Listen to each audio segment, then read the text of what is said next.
All right. Welcome in as people are joining. I'm just getting a couple last things up and running here, and then we'll get right into things. Just going to go over drafters for like 30 minutes before Matt joins. And then we're going to do underdog drafts, and then I'll probably be drafting drafters after. I've only done 4, and I have 2 slows ongoing right now for drafters, so I definitely want to get a little bit more. I wanted to get more data together, get more stuff together before I really started hammering them. And now my goal is to get to at least 100. I doubt I get to 150. I just don't think even if I stopped my life and got after it, I could possibly do it before it fills. Those are absolutely flying off the shelf, and it's really, really good to see. So I'm going to do a few things. Number one, I'm going to go over some of the very basic things I found. And with that, going over sort of like why or like what I can gather from them and what I think is important, and then what we're going to need from that moving forward. So it's going to be a few different parts to this, and then I'm also going to show all of the 10 top scoring teams from last year in the tournament. My best team finished 13th in the first contest, so didn't have the best run in drafters. I think part of it was just not honestly drafting. Like I think I had some assumptions that weren't true. My main reason, though, I will say, to give myself a little bit of credit, is I did not have like any Panarin in this format. Just didn't think he was all that valuable, and that was a huge mistake. So for starters, we're going to draft in 30 minutes on Underdog. This is all going to be drafters related. That's all we're going to talk about for the first 30 minutes. And the reason Matt's not joining me for the first 30 minutes is he can't do drafters or see anything. So he just is going to sit the first 30 minutes out. But we will get right into sort of some of the notes and stuff. A lot of it I'll just be kind of saying. And then, like I said, I'll show a bunch of the teams to kind of show or illustrate the points that I'm trying to make. So number one is I went through all of the top 10 highest scoring teams on drafters last year. Let's keep in mind that last year there were 2,000 entry contests, which is obviously 2/5 of what we're getting this year with one 5K contest. If it fills fast enough, maybe we'll get more, but I'm not holding my breath that we're going to get too much more. It's kind of amazing we got what we got here, but it is filling at an unbelievably fast rate. So all of that to say is you probably could have made bigger mistakes last year and gotten away with it. And I do think that's somewhat shown is that there were mistakes that were made in a lot of these drafts and it didn't cost you because if you hit enough right, that still put you high enough ahead. You would have probably not beaten 5,000 teams, but these teams only had to play in 1,000 vacuums. So big, I'm saying there's 2,000 entry vacuums. I think I'm making the point clear enough. Of the top 10 teams, were forwards. So, let me just actually share my screen because I think it might be a little bit confusing if I don't just share my screen. We are going to do entire screen. So this was the first place, I believe, also the highest scoring team in general. I don't think I can make this all that much bigger, but you know what? I'll zoom in and then I'll kind of go around. They were 10-5-3. Of course, they absolutely knocked it out of the park. And this is, Mike Berg and Discord. He's in the Border Skate Pod Discord, and he's pretty prevalent on Twitter. So, Austin Matthews, Kucherov, Nylander, Point, and Panarin. So that's a lot of his draft capital, all exhausted right at the top. Every one of them absolutely smashed. There's good correlation here as well, and it might not seem like the optimal correlation. Of course, Kucherov and Point are. I do think correlation matters. I'll get to sort of my big takeaways at the end of this. But, of course, nailed everything. I don't know how he got Forsberg this late. But, again, this is a player that just clearly was going much later than anticipated. You can see some of the ADPs are almost janky weird. Reinhardt as well with his last pick. I wouldn't even say that's that absurd. He really wasn't going very high, but did move up along the process. I assume this, again, is an earlier draft based on all these ADPs, honestly, including Kucherov's, who started really high in the format as far as his ADP was concerned and not getting drafted at that rate. So I know this was probably an earlier one. Regardless, they did go with 5 defensemen, as I mentioned, and 3 goalies. And I think the most important part of these goalies from last year is only one of them got there in a pretty big way. But man, like really only one of these goalies got there at all. Markstrom, was Anderson. I mean, like kind of crazy. Then again, this was the first thing that I really noticed about going through some of these drafts is like, I mean, Theodore didn't get there. Forsling really didn't get there. I guess Hughes obviously did. Slater, I mean, like, not anything I think I'm losing my mind over with anything outside of forwards. Well, I'd say number one with this draft is if you absolutely kill absolutely everything at forward and you hit the true nuts with 6 of your forwards, it can make up for a lot of mistakes. And you probably wouldn't have gotten away with that in this, 5,000 entry. But it did kind of reaffirm investing in forwards is incredibly important. And I think it kind of started me on the process of thinking through how relevant is drafting goalies or exhausting too much capital in goalies, probably a better way to put it. We'll go to this is the same draft. So again, I'm going to go the top 5 in the first contest and then top 5 in the second contest. So I'm not sure exactly how these would actually sort in order of how much they score, but this is number 2 in the same contest. Matthews and McKinnon are a very common thread. I believe they were on every single team. Yes, every single team in the top 10, so 5 and 5, had Matthews or McKinnon. I believe the majority of them had Kucherov and Point, but not all of them had Kucherov and Point. But that made up a lot of it. Forsberg, also one of the most common denominators, and Reinhart at the bottom. You'll see them quite often. Another pretty good correlation, Kucherov, Point, Kyrou, Busnevich, Reinhart, Barkov. Montour did correlate in there, of course. And Yossi and Forsberg, incredibly. Yossi was on, I believe, 6 of the teams, which in part makes me think, 6 of them, which in part makes me think, like, is it better to be good or lucky than good, or like how you ever want to kind of phrase that? But Yossi ends up being, I believe, a defenseman number 1 and carried a lot of water because Chychrun didn't get there, Spurgeon didn't get there, Fedor didn't get there, Montour really didn't get there either. I do think that, like, one respect, I'm thinking that defense isn't incredibly impactful, but we'll get to a few teams and why it actually did make a difference that they drafted as many defensemen they did. In net, kind of completely knocked it out of the park with all 3 goalies. Not really much to say. These all carried their own weight and in droves. It's a team that Binnington incredibly late. 127 is the second to last pick. So I think that's fine, especially when you get 2 elite goalies. And I think this is the right way of doing it, where, like, if you take those 2 elite goalies, what does that third look like? I almost think that this year, if I did get 2 goalies that high, which really Demko didn't go that high. Like, he really wasn't seen as what we thought. I mean, really, how much investment of capital is in goalie here? I would say a good bit more than the last one, but man, not insane, not out of this world. But with only 8 teams, it's a lot easier to get away with that. We'll keep moving. We'll just go through number 3. I want to keep this going at a good pace. Again, another Discord member in the MSP Discord. Kucherov, Point. The players, I don't even think it matter as much because they're all pretty much the same in a lot of respects because it's the full season. You're playing against every single entry. A lot of the same. But again, this is a 9.63, which is kind of more of what I was assuming would be correct this year, was either 9.53 or 9.63. And of course, it did get here in this draft. Similar goaltenders, again, pretty decent capital, but not as much as I'm seeing invested early on in these windows. I do think that in Underdog, where all of the money is in the final weeks, missing out on a goalie, and frankly, with 12 teams drafting, I mean, the goalie depth gets so much further down the line. You think about, there's only 32 starting goalies. You go past that in Underdog, you don't really get that close when there's only 8 teams. You know what I mean? And this format, especially if people are only drafting 3 still. So I do think that, like, it makes sense to invest less capital.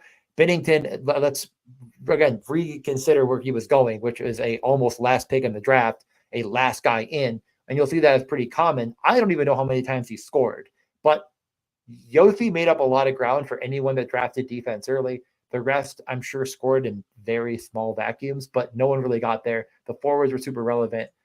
We'll get to, I think it's, again, I think some of the points will be better served with teams that didn't hit on every single player. And as you get to the 4th place team, they didn't have Kucherov, which was clearly the guy you needed to actually win it all. Just where he was going at ADP, you could still get a Matthews or a McKinnon and then get in a Kucherov and have 2 of the top 5 players in fantasy, which just carried you all the way up the top. This team didn't have all of that, the best players possible, but McKinnon, Forsberg, Kaprizov, Nylander, of course, to get him there. So going to defense, This was also in a situation where Bouchard had started to move up the board. I did draft like 100% Bouchard in the first like 10 drafters teams I did. And also, let's keep in mind, we could only do 30 as a max last year, not the full 150. But this guy, got Bouchard where he was going probably at that time, still got Hughes, which was enough. I do think this 5 is probably enough for how much they invested in capital. So I keep saying the word invested capital, et cetera, but I do think that's the right way of looking at it, is how much of your draft capital did you put into each position bucket?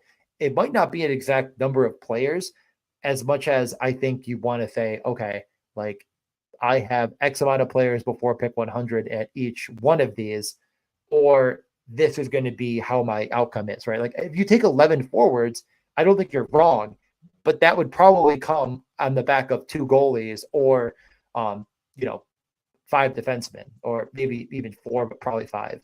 And that's, again, like how I would think about this more, is that number one is you don't want to invest too much of your premium capital in that.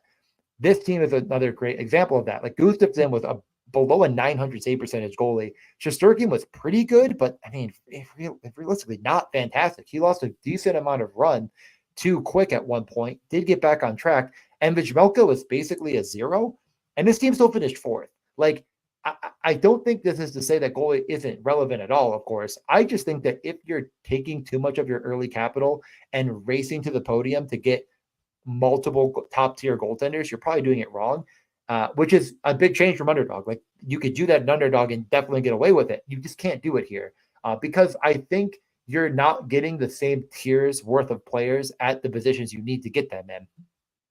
We'll just keep going a little bit faster now. This was the first. Wait, 1, 2, 3. Yeah, this is the 5th team in the first draft and the only one that went 2 goalies. Those 2 goalies were Saros and Swayman. Swayman, again, really didn't get there. He was fine, and in some weeks probably scored enough to at least be in consideration. But just on the back of UC Saros, just with these 2 goalies, this team had a chance. And this team did nail McKinnon Kucherov, but honestly, not a metric ton else. Like, there's some good players in there, Verhaeghe being probably the biggest. How the heck did they get him at 130? But the majority, like Zibanejad didn't get there. I mean, Pedersen was fine. Miller was fine. Bratt was good. But compared to these other teams, not unbelievable. And defense, I mean, really, like, I think that the reason this team got there is because of how much extra capital they ended up getting at forward and defense compared to goalie. This is changing my tune a little bit. I'm not sure if I want to go too crazy because, of course, this team still did get McKinnon and Kucherov, which, as I just mentioned, were 2 of the top 5 players in fantasy. Kucherov ended up kind of going a bit earlier later on as people sort of started to get wise to the scoring system. I'm not saying that this is like a, again, this is the 3rd team this guy had, which is probably of many. And again, earlier in the draft process, players were going at different spots. I get it. The point with all of this is to say, you can kind of miss on defense as long as you get a smattering of points, which this guy, I think, did pretty well at doing. You could not miss at goalie. Again, I think missing at goalie is definitely not the right term. You can invest a lower amount of capital that you probably think in net and get away with it as long as you still get one of the elite starters. With only 8 teams drafting, you're very likely going to get one of those elite starters. It's going to be much more difficult. Like, you'd have to really not be cognizant of where the goalies are going. Let's go to the next lobby, and Bretta James, Grinder. I think he's still pretty much around. I'm sure he'll be in some of these streets. Got first place in the second contest with a 9.63. A lot of the same players. No real, I mean, they're almost identical teams. So some of the other ones we've already looked at. This one did invest a bit more in defense, as we're seeing here with 6. Yossi carried a lot of water, but boy, did they whiff in net. Like, Vasilevsky missed months of time to start the year. Jari never got there. Demko did and carried enough that I think that Demko Vasilevsky was strong enough because of the fact that, like, one of them scored early and one of them scored late to get you there. It's not like they were brutal in net, but man, like, Vasi missed months to start the year and it just didn't matter. So yeah, I found that interesting. Are you Beretta James, Aaron? Because hi. I didn't read any of the comments so far. Oh yeah, I was actually just thinking this as I got to like the next team that these must be current ADPs. So yeah, completely ignore ADP in this. I thought that was like, that seems so weird that Kucherov was 4.6. That makes no sense. He was going so much later to start. Yeah, these are current ADPs. Yeah, I mean, I think that honestly, I'm coming around more to the drafters format. I like it more for maybe not hockey than I like it for hockey. Like, I think it fits hockey fine. Like, it's great. I'm not arguing that. I just think it's, if you're drafting football, it actually is a lot better on drafters. Like, this format actually rewards, I think, smarter people that do the correct things more than you're kind of just getting lucky with whatever. But it doesn't matter. Football is a relevant sport. We'll look at team two, the only four goalie team. And again, the forwards are all the same usual suspects, but look at all that capital they invested. Like, all of their first picks, two defensemen mixed in, not a single goalie until 62. Yeah. This is kind of, I think, more of the mentality you want to take. And again, let's keep in mind that last year Vasilevsky was injured. They got there because of Bobrovsky and Binnington. Of course, no sense in worrying about this team because they got a little bit lucky. But you can get lucky in this format because there's a lot of goalies. I think a perfect example is actually the probable starter in Seattle, like a Joey Decord, where if you get this, situation where Decord is doing well and keeping this team relevant in Seattle, that could be Jordan Binnington. I'm not saying he is. I'm not saying that any of these goalies are definitely going to be, but like, there are still goalies going in the 17th round on drafters that have Jordan Binnington's upside of last year, which again is a peak scenario, but that team didn't even make the freaking playoffs. And Jordan Binnington was one of the most impactful goalies in all of fantasy. So I do think that goalie investment should be just completely like take the forget Ray or whatever the heck it's called and forget what you learned a little bit on Underdog, because the difference between 8 and 12 teams really is magnified in net because people are not getting this is what I think is happening right now. Again, I've only done 4 drafts. I've been a couple slows, and I'm going to be in quite a few more coming up. But I think what teams are doing right now in these windows is they're not investing enough in forward early. They're investing too much in defense. I'm not saying, again, don't invest any. And a lot of these teams did invest in Roman Josi. If you get the best player at the position, that's fantastic, right? And if you think you can just automatically know that, Kale McCarr is a good bet. But you're missing out on such an elite tier at forward, in my opinion, that you're going to be kind of handicapping yourself. So a lot of my teams so far have been a 9-5-4, or I've done some 10-4-4s. I'm definitely going to get away from goalie a little bit more. I've been kind of taking an alpha and then one more, I think, kind of better starter, not quite at the alpha level, and then getting 2 at the end that I think can help. I think that's unnecessary now. That's actually kind of crazy. Like, these teams are so similar. But, again, goalies, this team is really good. They drafted a lot of good job, cap attack. You drafted all the right players. And Ralph might be around. I know he's a follower as well. He did really well here, getting 4th. Again, all the right players in all the right spaces. Nailed Josi. Josi made up for a lot of mistakes. And I think this team, probably you'd want to move one of those defensemen to forward, and that could have given you a bit more. Like, I think if you take out Morrissey and at that 40 range, you did take just, I don't know, insert whatever winger center that got there. This team could have moved up the ladder a bit more. And I think that's kind of where I'm looking at now. I don't mind 6 defensemen though. Like, I think this is fine, this 9-6-3. I just almost think I like 10-5-3 better. It's sort of where my head's at. 10-6-2, I like as well quite a bit. We've seen a couple of these 2 goalie teams.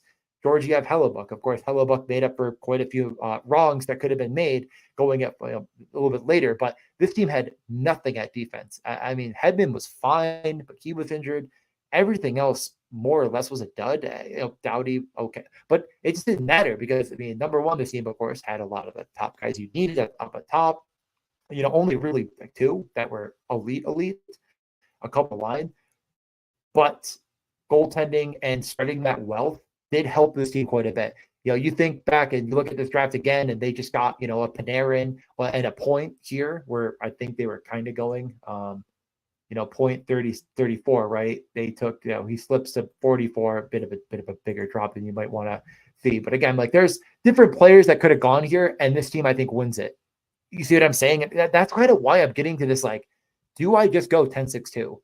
Like 10-6-2, 10-5-3. I think that's kind of where my head's at now as far as construction is concerned. And on top of all of this, let's get to our final points. Matt should be joining in 10 minutes here. It's a bigger contest now.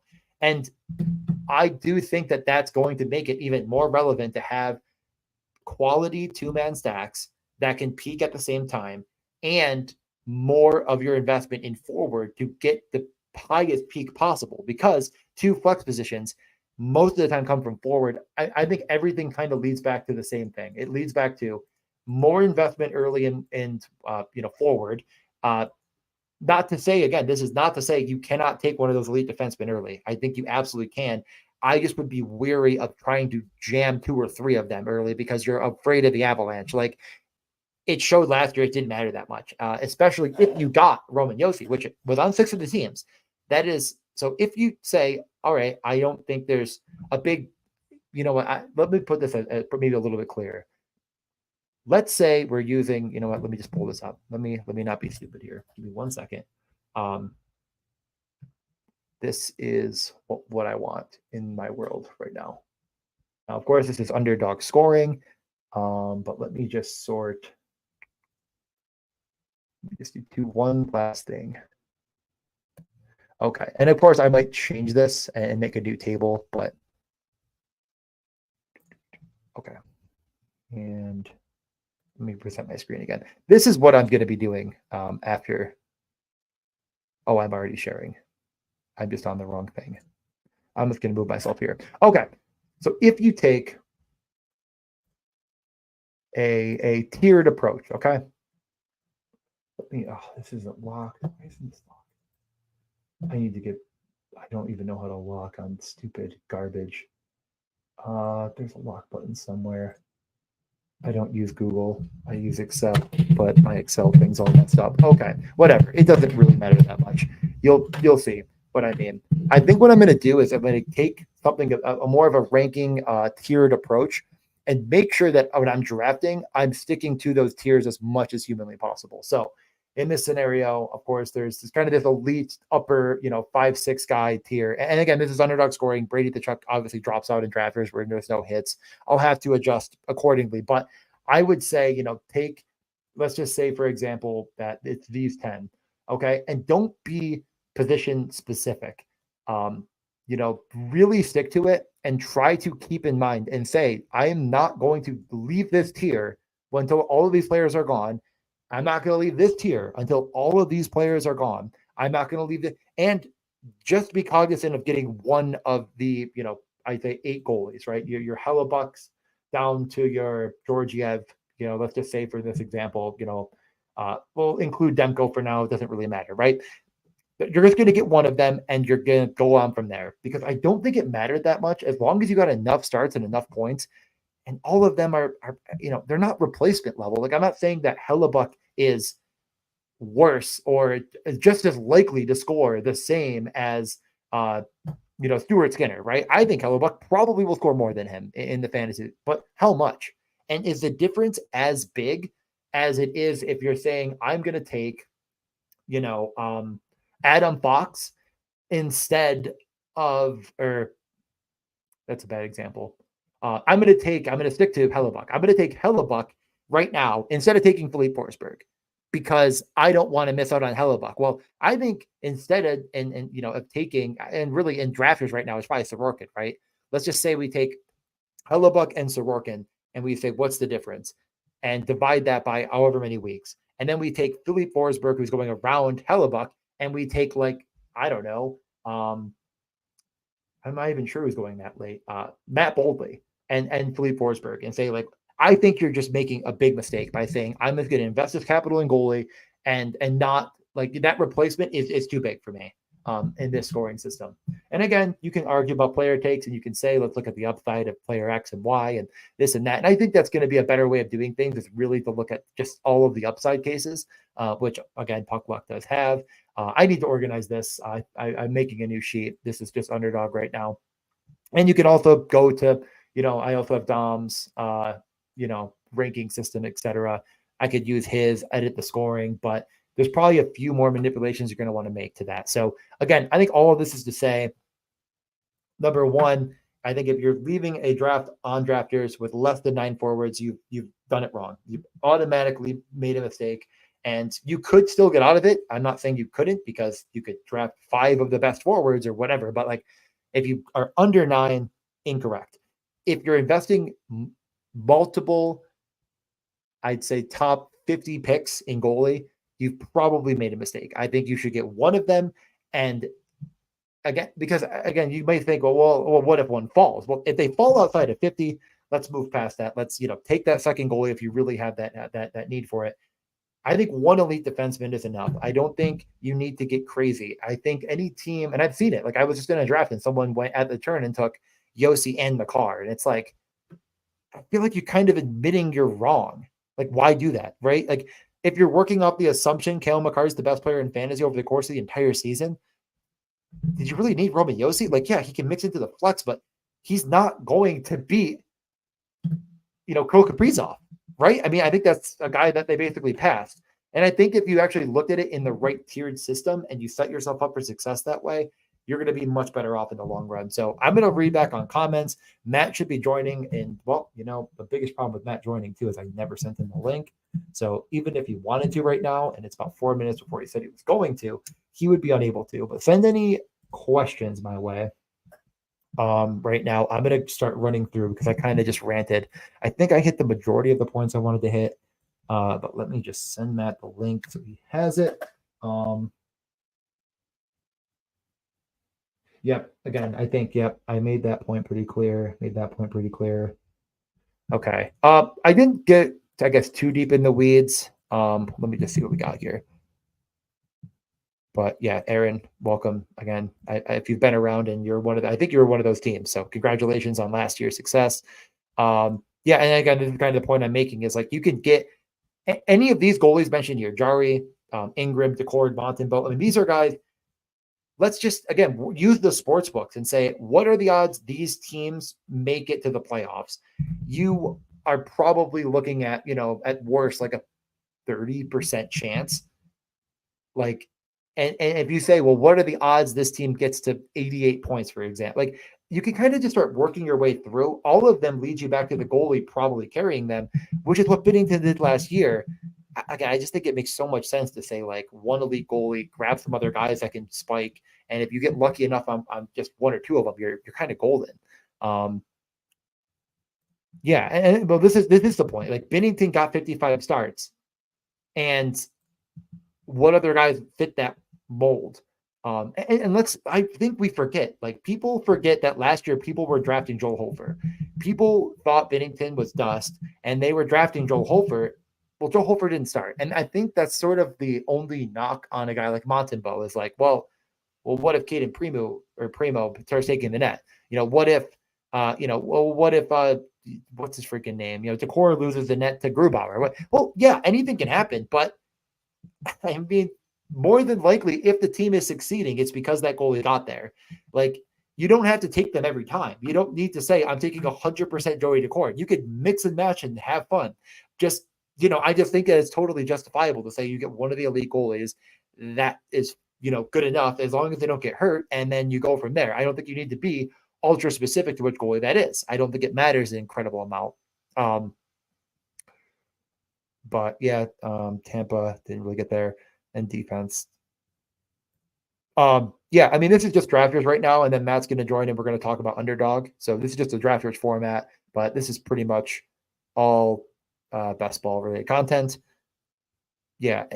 I mean, yeah, every one of these goalies you could poke a hole in. I think the one that we finally solved is Sorokin. We didn't really know what was going on, and then we found out he had off-season back surgery and is totally fine and back now. If that worries you, it could worry you, but I'm not that worried. Like, there was clearly a problem. It was an injury. Now we know that, and now he's healthy and ready to go. But yeah, I mean, you could make a lot. There's so many goalies I think you can make a case for that are super draftable in this format. And on top of all of this, I mean, one thing we're kind of, burying the lead a little bit on, it's like, if you take a goalie that isn't getting drafted 100%, which is incredibly easy, that's still a starter, which is obviously going to happen. You're kind of getting a little bit different than the field. I'm not saying you need to get crazy and take, a Scar off and say, well, what if San Jose's good? Like, they're not, right? I mean, there's just almost not many windows where he's getting there. And I get that he's an elite prospect, but like, let's not get insane. But there are other goalies, like a Korchekov. I mean, I think he's a bad example for as many starts as you need. But if Freddie Anderson gets hurt, if he runs away with the net, I don't think he's going 100% of the time, but I could be wrong on that. Lindgren gets mentioned here. I'm almost positive he's not getting drafted every time. He's kind of one injury away from being in a really good defensive system that could obviously help him quite a bit. There's so many guys I think you could point the finger to and say, well, they're the probable starter, and they're not getting drafted 100% of the time, and they're not on a team that I truly believe is a complete useless dumpster fire. So let's take a look, and I think that's also another way of doing things and just saying like that gets you more unique. There's a number of forwards I think that are really relevant at the end of drafts, but I don't really want to get too in the weeds on that. I'm definitely going to do a couple of drafters live drafts. Yeah, I think really the last point I was trying to mention was just more about correlation, and I think it's incredibly powerful. But again, I think it's the same sort of stuff we talked about with Underdog, where yes, you want to do it and just be mindful of it though. Like, don't say like there's certain teams in drafters, I think it's fine. Like if you started Matthews, Marner, Nylander, for example, I think you could get away with that. That could be something that could work, at least if you hit other things correctly, that could give you enough of a boost. I'm not saying to do it. Or like it's going to be optimal. I think it's fine. On the other hand, I think if you say, oh, well, I took Cole Caulfield and now I'm going to take Suzuki and Slafkovsky, it's like, yeah, I know they're ultra correlated and I get the bet you're making here, but like, don't do that unless if like every single person is just letting these players slip into the right bucket. Like, make sure no matter what, you're drafting the absolute best player that you have ranked and tiered, etc., before you're then saying, let me go get, Slafkovsky and Suzuki to go with Caulfield. Like, this is a Montreal team that should be very good. I know they correlate well. Maybe not even the best example. There's better examples. Like, I think, Vancouver could be even a better one on kind of a different perspective, where it's like, I do think there's a lot of ceiling here, but like, once we see what the lineup is, the correlation is through the power play pretty much exclusively to some of these players. And I don't know how much you're going to be betting on that for success. We did see like JT Miller and Elias Pettersson in some teams, and that worked okay. But like, I think again, it should be intentional. Like if Pettersson's slipping and then JT Miller's slipping and then this guy, fine. But if you're jumping up to get Besser when there's a much better guy out there, I think you're kind of doing it wrong. So I would definitely stick to the same rules when it comes to correlating, and maybe not getting carried away could be better. Like being very, I think I'm going to have a lot of 2-man stacks as much as possible, which is really kind of how I'm drafting right now. You know what? Let me see. Let me just look at Matt should be here already actually, but I guess he is taking his damn time. Let me text this guy. You coming? Question mark. Okay. Let me look at I'm actually on the clock in a bunch of drafts. Live on the air drafting. Sounds like a great idea. This was the 101. We got, okay. Wow. So started with McDavid. I'm going to grab Nylander. Okay, I guess it's going to freeze. Actually, I could probably just log on to drafters here. Where is Matt? Any more questions? Did I miss anything? Yeah. I mean, the thing about goalie splits is like, it's if every single team in the NHL could go out and dead split their goalies 50-50, every single team would do it. I know you might be saying, well, if you have Igor, well, that's the problem, is if you have a goalie that's so much better than your backup, you can't do it. Like, every team would love to just Swayman and Olmark every single night. It leads to much better outcomes. It leads to much better chances in the playoffs for them to be healthy and ready and able to get. It just doesn't happen that way. So when you're betting on, a team that you might be perceiving as a 50% split, because you're saying, well, is Joey Daccord that good? Again, I keep coming back to Joey Daccord, but why not stick on Joey Daccord? Well, if they are relevant and they are in the mix and they are in the playoff race, it's probably because of them. And it's probably the reason they can't take him out of the lineup. You know what I mean? So it's like, it's a snowball effect. It's not just saying like, I mean, again, like Hellebuck, I believe is our highest projected. Yeah, we have 62 starts for Hellebuck. I think that's the highest, tied with Soros. And then it's 57 is, I believe, the next highest we have for any goalie to start this year. That's just a median projection of, or a likely projection. It's not median. It's our projection of what we have for them, right? Based on everything. So how many 55 goalies are there for starts? Not a ton. I mean, really, you're kind of looking at a good little group of 50s that you're kind of jumping on.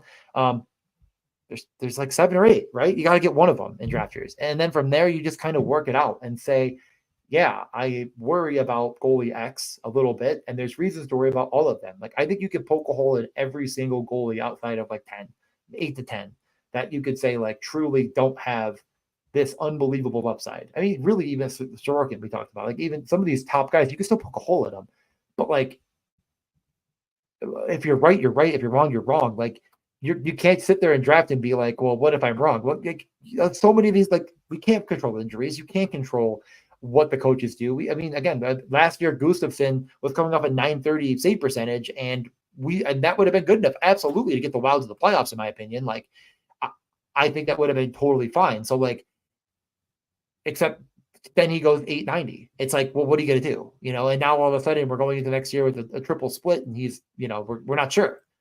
So yeah, I don't know, right? I mean, like, now all of a sudden we have this whole new threshold of like what we believe is going to be the case. Well, we'll find out when we find out is I guess the answer. I'll show my last draft. And again, this was before I did too much digging.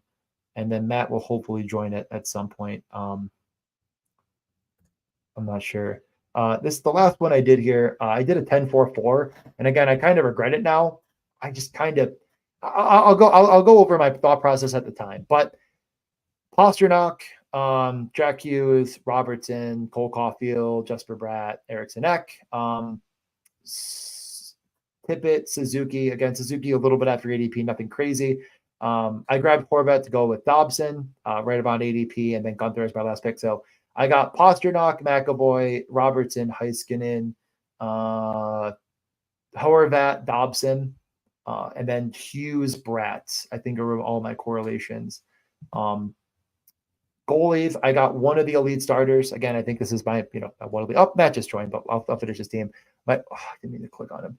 One elite starter, one guy who I do project in Allmark to get a good number of starts. I don't love the situation, but again, at round ADP, I thought that was a good time to grab him. I was good at stop at 3 with Aiden Hill, but I'm a sucker. I grabbed Gustafsson, and I just wouldn't have done that now. I felt really good about this team though. And honestly, I was going to take Tippett or Suzuki. No, they're already gone. I don't even know, honestly. Whatever. It was like the 4th last pick. Who really cares? But again, I think in retrospect, this could have been better served with 11-4-3 or a 10-5-4. Matt, welcome to the show. What's going on? I think I finally exhausted everything I could possibly talk about with drafters. Do you have anything you wanted to say about the format that you can't play? I do not. No. I have no new thoughts. I'm sure you've covered everything that I've posted in the Discord or said in years past. So, yeah, that's about all I can offer. Okay. Talk about one thing in the world while I get the thing so I can start the thing, and then you can say, oh, okay, perfect. Now we can transition into our segment because I have it. Right. That transition is actively this useful to me, but okay. Is it really? Like, I have to cut it out. Yeah, the audio is so bad on it. I won't play any audio then, but I made it. I was rushing to make it. So just let me have this one moment of happiness, and then we could get started. Well, then why should I speak? Shouldn't I just... you should mute yourself, right? Yeah. I got it now. I just needed you to kill 14 seconds while I loaded it. Did I not succeed? You nailed it by being the best. Okay.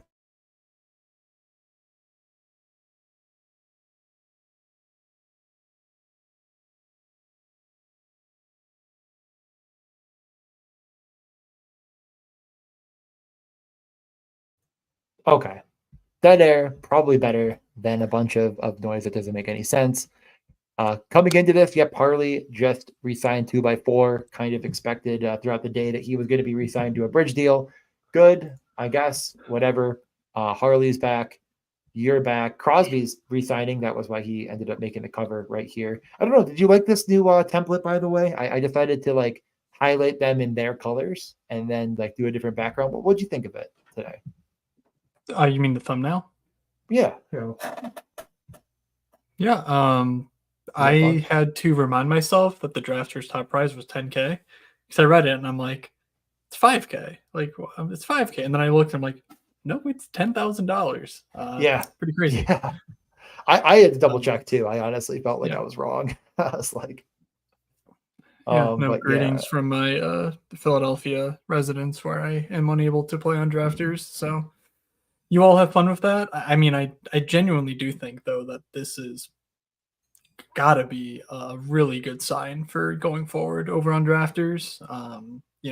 Having access to Ontario is, I think, the main driver of the 50K prize pool. So I'm interested to see if one, we can penetrate that market because obviously we're doing DraftKings and Underdog fundamentally. But if you're doing more drafters content, maybe that, generates more buzz, more interest, and more discussion about just season-long fantasy outlooks for various players, like in the Discord and whatnot.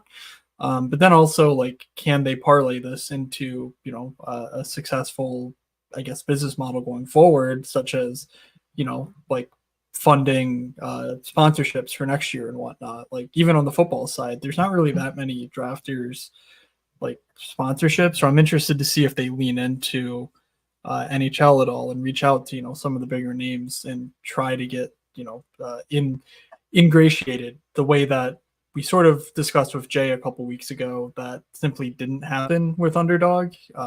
Jay even prompted some of those discussions. We did too, and nothing concrete came out of it. And like maybe that's a sign that maybe drafters is going to take that next step in this industry. In this niche specific to the NHL because they have access to Ontario for whatever reason. So, it'll be super interesting to track going forward. More to come here, but my long term does not seem like it's in PA anyway. So, who knows? But certainly a big kick in the groin to not be able to do that or pick'ems over on Underdog either. So, all right, let's jump in the lobby. By the way, I think. All right. We should just jump in quick. I think there's 9 left. Okay. I checked that like right before I started at 8 and there was 11 spots. I was the last person not in and I was like, crap. Yeah. And then someone just messaged me and said, there's only 2 spots left right at like 8:27. So yeah, definitely a bit close, but hold on. Let me pull up. Oh, it doesn't matter. We can keep talking for a minute. We should have a few minutes to 4 people in right now. And yeah, so news and notes. If you don't follow me on Twitter right here, I'm trying to post as much news every few days as possible, I guess, just whatever's going on. We should be getting more and more and more. Nothing crazy. I was surprised, like the Sportsnet Calgary did a little piece with the coach and the GM of the Flames, and they basically said like their whole plan for their lineup. I was kind of shocked. I'm not sure if you saw my tweet about that at all, but I saw you tweet about it. I saw a sit down with Craig Conroy, but I think that was on The Athletic, so you might have something different. It might have been different, but they basically were saying like they like Pospisil at center. They like to see what he could do with Huberdeau and Zari to start the year, and that like Kuzmenko.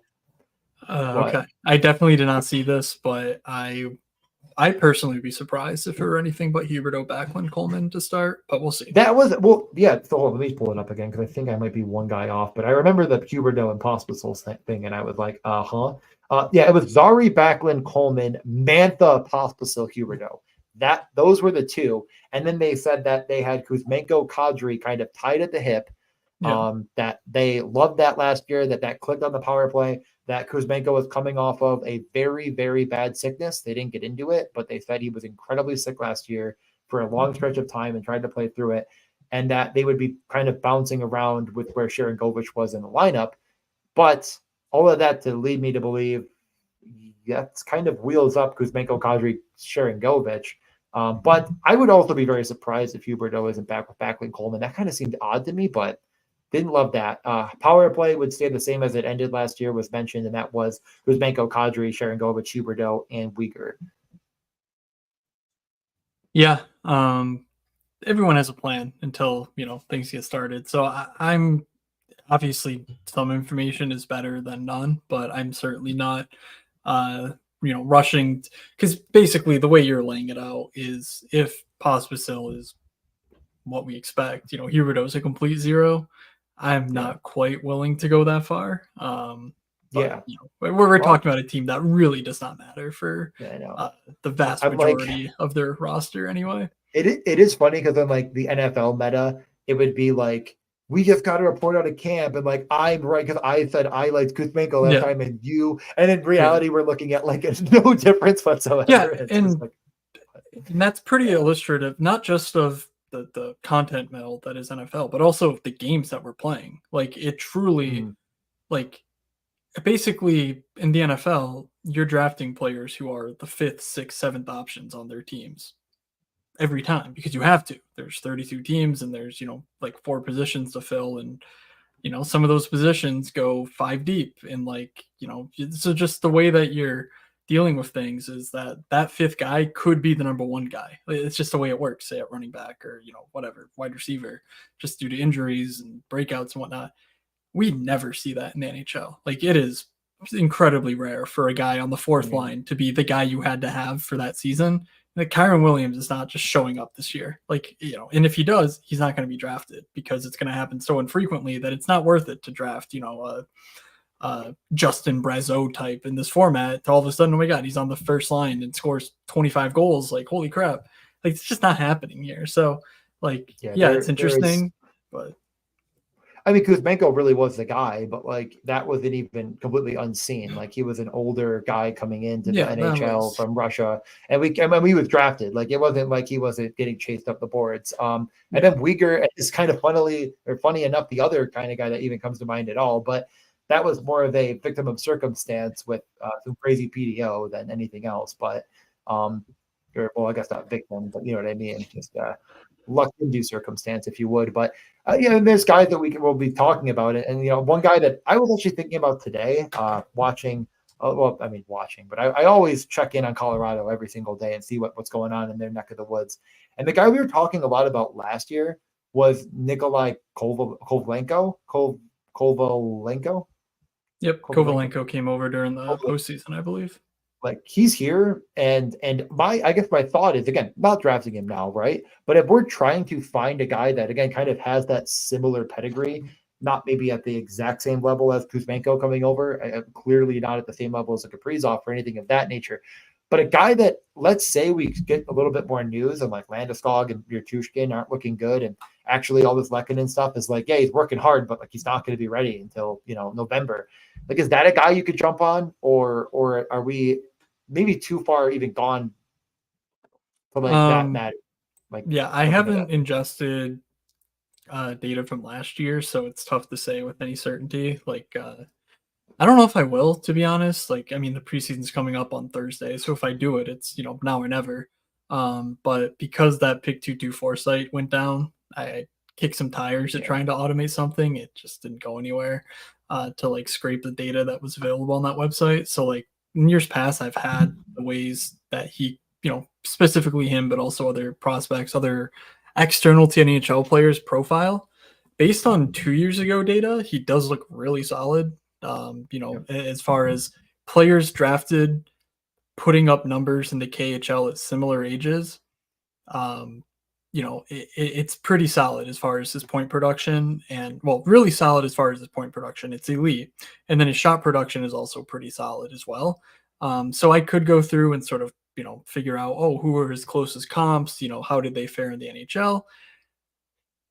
I think with Colorado, though, it's really hard to see him mattering just because McKinnon, Makar, Rantanen are going to eat up so much of that like power play equity that like yeah, maybe you're drafting a guy on the off chance he passes 4 players who have NHL track records who could be back in one fashion or another. Like, is he gonna pass all of those guys? I don't know. I'm a little skeptical on that. So, you Yeah. know, I guess the answer is no, but I could see a world where you would try it like once, but that's about it. Yeah. Like it almost feels like the guy that makes more sense just in a much worse system is like a Shane Wright. And unfortunately that's at center where I think it's almost undoable. But Yeah. where it's like similar kind of like this is the profile, this is the prospect, but like is it a complete unknown? We've seen it. And actually we've Yeah, seen the like scoring, and so like, yeah, probably tough anywhere, but yeah. basically the point is that the way I see it is basically once you get past the top handful of players on each team, call it 3, call it 4, whatever, skaters wise, what are the chances that the 5th best player on that team is going to be an impactful player without those other guys also doing extremely well? So, like for Colorado, yeah, you could correlate him with one of Makar, Rantanen, McKinnon, but like, if even if he hits, like you're using that roster spot on Rantanen probably. Like, what are the chances that Kovalenko, even though he's being a good player on his own, isn't just elevating Rantanen from a very good pick to like a great pick versus passing, guys who literally go undrafted or in, the 14th round, the Duclairs, the Marchenkos, like these players that have bona fides in the NHL of scoring goals don't get picked at all at the wing position. Like I I find it really tough to see like, the Matthew Nyes, the perfect example. People did that all the time last year. Yep. And there was just no path to him being on the top power play. Like you could even argue with Connor Brown last year. At least there was a chance he could just take Zach Hyman's role because Zach Hyman had never done what he did alongside Connor McDavid last year. But like with Matthew Nyes, he was never getting on the top power play. Even if he was a really good player, he was just going to elevate Matthews and Marner in that top 6. So like I don't personally like to take those guys. So I Yeah. guess that's more of a personal preference, but like, I think it's more important to keep track of those guys just because if you like them, it might elevate their studs more than it actually makes them draftable in this format. Again, that's specific to Underdog. Preseason, daily fantasy hockey, when we get into the season, by all means, that is where you use that leverage, especially early on, by using that attention to detail and sort of profiting off of it. I just don't think there's a path to it in best puck with how limited the rosters are. Yeah, yeah. We do need 2 more, by the way. Thanks everyone for jumping in. I know, like I said, the draft kind of just went off before we started, so great to see it. This one filling quickly. I agree with everything you Yeah, said. I do think that you're always going to be playing a bit of a guessing game in the final rounds, and I guess that leads me to the question I was going to ask. But what were you going to say something I first? was gonna say, can I take over because I have something new for this week? I shared Oh, it in the Discord a always, little bit. It didn't lead to much discussion, but I figure might as well do it while we have the time. you always have time for your shenanigans. Let's I'll see. ask you the question after this. Yeah. Didn't really matter. Actually, I'm gonna get water. It's been like an hour. You just talk for a second. I'm just gonna. All right. So let's get this here. Let's zoom in. Yeah. So what I'm showing is the puck luck projections. We had Jay on a couple weeks ago. If you're confused on what the deal with all this is, that's all. That's all we're talking about with this file. But I just wanted to show the summary table I put together that sort of dives into power plays. Um, so let's see. Where are you? Is this it? Yeah, this is it. Okay. Um, too far? Too far. So again, this is all in the Discord, but so I went through what Jay projected for power play points in pink here, and I went through what actually happened last year in green as far as power play points. And what I did is I basically tabulated like what percentage of the points came from the top 5 uh, skaters, obviously, for each team. and then I just sorted the table by the difference. So at this high end here, last year, the top 5 skaters for Detroit, there were 13 total who got a power play point. They tallied 58% of the total power plays or power play points. Cool. Like that means it's a pretty split 1A, 1B type power play. We know this to be true because, the whole DeBrincat nonsense with Patrick Kane, DeBrincat, Raymond, and Larkin not spending that much time together, despite being, pretty clearly their 4 best offensive players. Guys like Kopp, Comfer, Perron, really mixed in heavily to those around those key players. And so in Jay's projections, I don't have other projections if they have power play points. I've not done that yet. Jay has a pretty strict, number 1 unit in Detroit, and you can, subscribe to his projections and download it if you want to see who those players are. I have a suspicion of who they are, alongside Mo Sider. But that's just an interesting thing. If you're looking at those projections and they have, say Dylan Larkin as a really good play, well, maybe that pick is not as valuable as you would think because, Jay's assuming that there's not a power play, that there's a lot of concentrated power play minutes that we just simply didn't see last year. So that sort of thought process can be used and applied to every single team in this list. But a few of the spots that stood out to me were at the bottom of the list. And again, this is sorted in order of that, concentration. So obviously Edmonton is like a huge spot where Edmonton's going to have a massive projection regardless. And it's very possible that this has, McDavid, Draisaitl, Bouchard still getting their same share as last year and just spreading a lot more of the minutes and the power play points between Hyman, RNH, Skinner, Arvidsson, name the rest. I don't know. But it is nowhere close to their last year's concentration where it was just power play 1 all the time. Maybe that's a model failure. Maybe it's something I'm failing to imagine. But I do think that this means that if you're using puck luck, maybe Bouchard and McDavid are actually a bit undervalued because there might not be enough there. You need to check that, of course, because, could just be Hyman's not getting it and everyone else is getting theirs? Fine, sure, maybe. But Anaheim and Buffalo, Calgary too, but we talked about them a little bit. They are 2 spots where there is a clear vacuum available. And so that just means that Jay projection systems in general, I don't think you're going to know what to do with them. Buffalo, it's simply that with Jeff Skinner gone, with JJ Peterka potentially taking that next step, there's a lot of vacuum there in the projections for a guy like Peterka to step up and, really dominate the power play minutes because last year, Buffalo had a pretty concentrated power play 1. We know that Lindy Ruff has already said he wants a concentrated power play 1 like he had in New Jersey. So you can see last year in New Jersey, 82% came from their first unit, which makes a ton of sense. You have Jack Hughes, who, by the way, missed a lot of time, and still that number is very high. So that sort of thing makes me think that maybe Buffalo's a bit undervalued here, specifically the fringe types. Like if Peterka wins the job, if Tuck stays on the unit, I think there could be some power play advantage there, and obviously that would help their entire projection.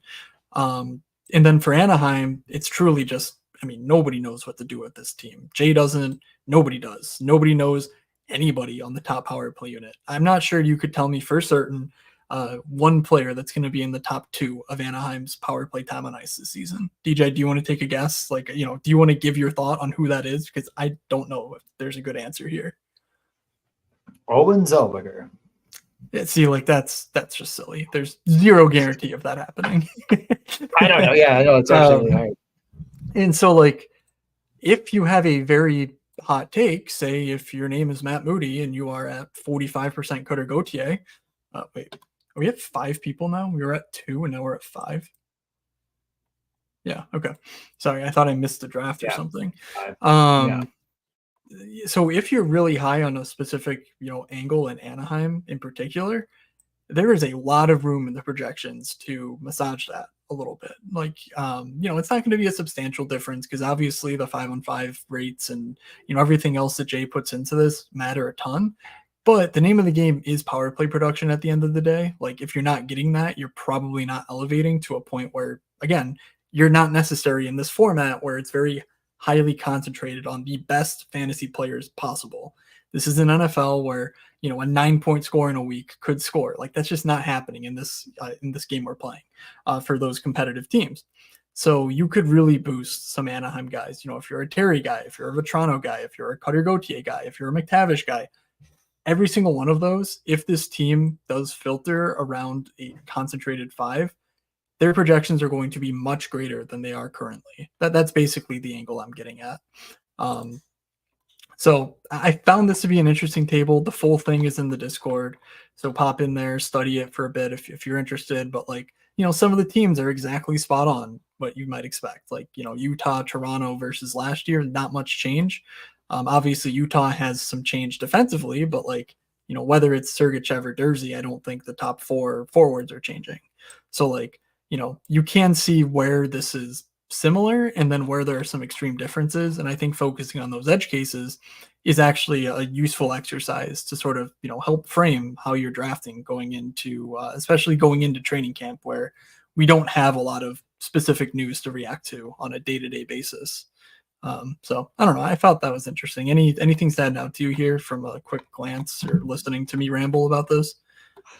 No, I mean, I think you made a lot of good points about a lot of teams, and it's certainly it is interesting. It's like the best teams kind of often have the highest amount of time assigned, to the top power plays, and it just sort of goes to show you how impactful certain players are, and that all kind of works out in the wash as you're kind of showing with so it everything does add up. I think there's probably a bit more nuance to predicting this correctly, and I do think that drafting I guess the most ambiguous situations is probably sharp. Well, yeah. Or that comment was just based on this is all based on points. So I think minutes would lead to a similar thing, but I don't have that projected. Jay projects power play points, so it just made it a much cleaner 1-to-1 comparison of how the points filter out.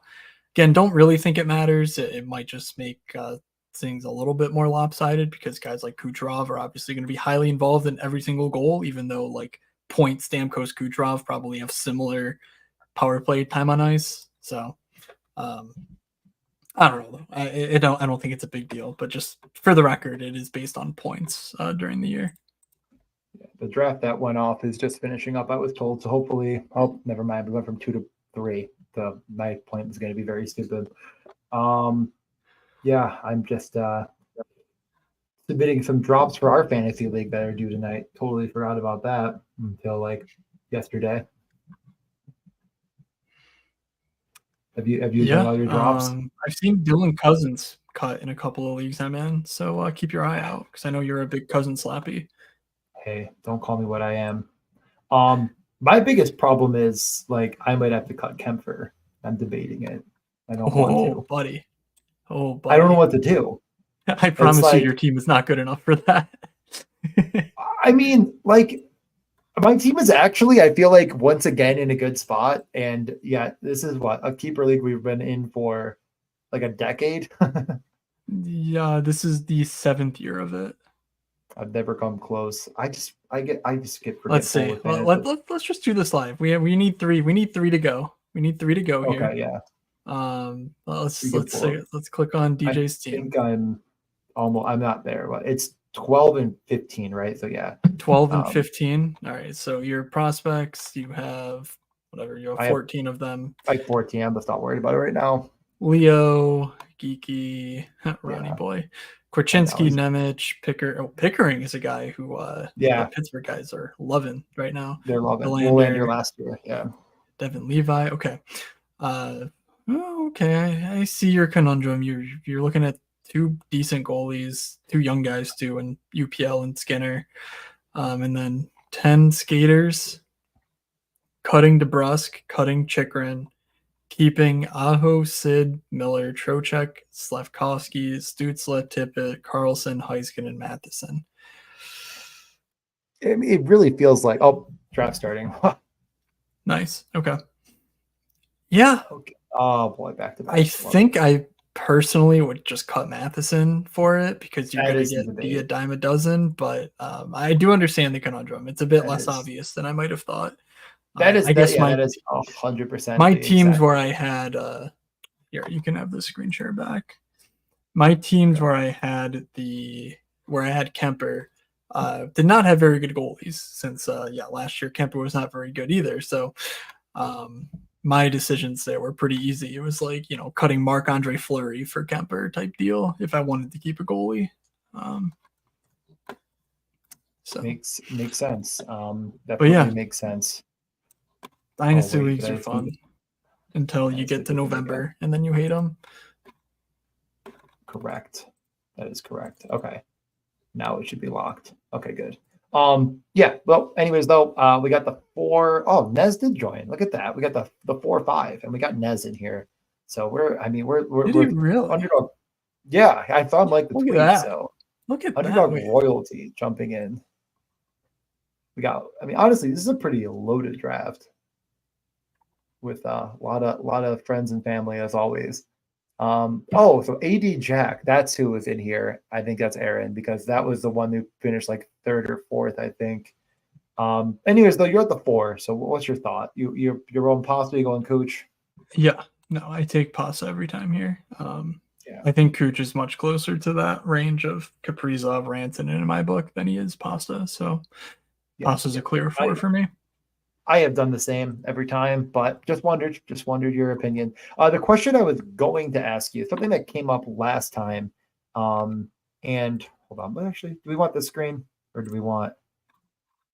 That's fine. We were talking about last time was, let's say doesn't really matter where you start, where you finish.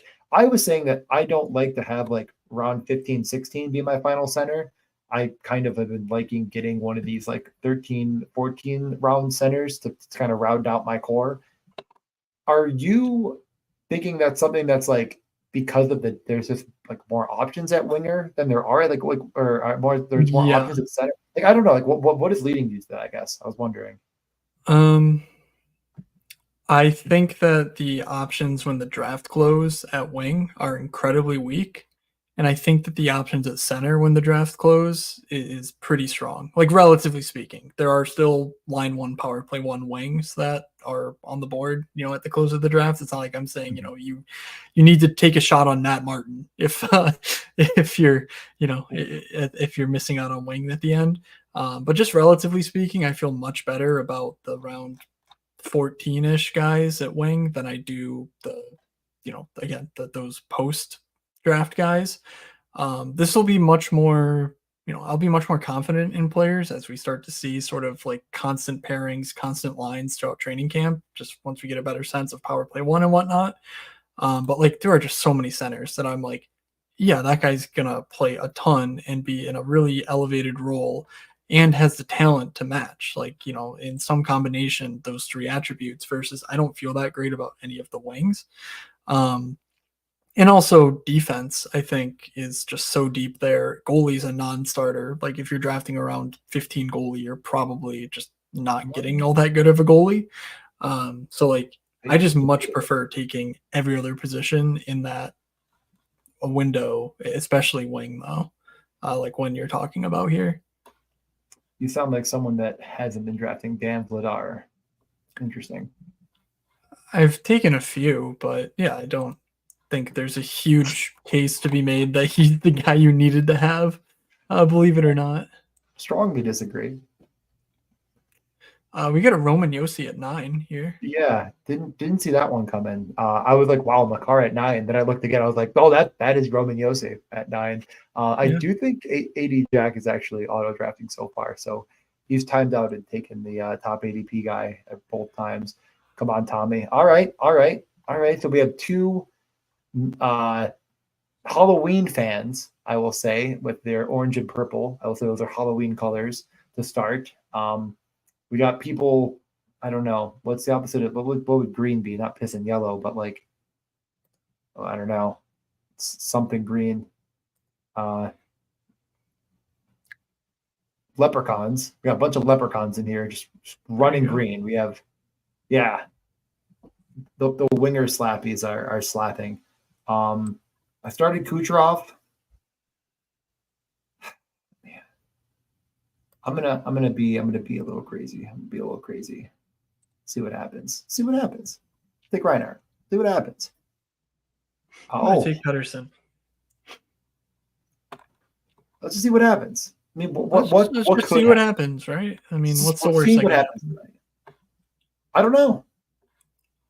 I get to. I will explain once I get to my next pick why I've done what I've done. Well, actually, I don't need to explain much. I think Reinhardt's just better than Gensel. And Gensel goes anyways, but I have some Kucherov, Gensel. I don't know. Kind of feel like why not take the better player? But I will. Let's see. We have 3 Hold on, picks. we'll get to that in a second. Just Well, I don't want to say that. Oh, you're not 80 Jack. Well, who good are you, try, man? good try. I asked if you were someone else. Okay, whatever. What do you got? What do you got? I would guess we're not. Oh, I'm on the clock. I would guess we're not together all that often in our draft lobbies. I missed a ton of the early drafts, like the first week. DJ's also in a bunch of slows. Um, it does matter, like the sharpness of the lobbies you're drafting into. Like I would guess that our on-stream drafts are slightly less, EV than, just the random Friday night at 9:30 draft where there's 5 dudes taking 5 centers. Those types of lobbies.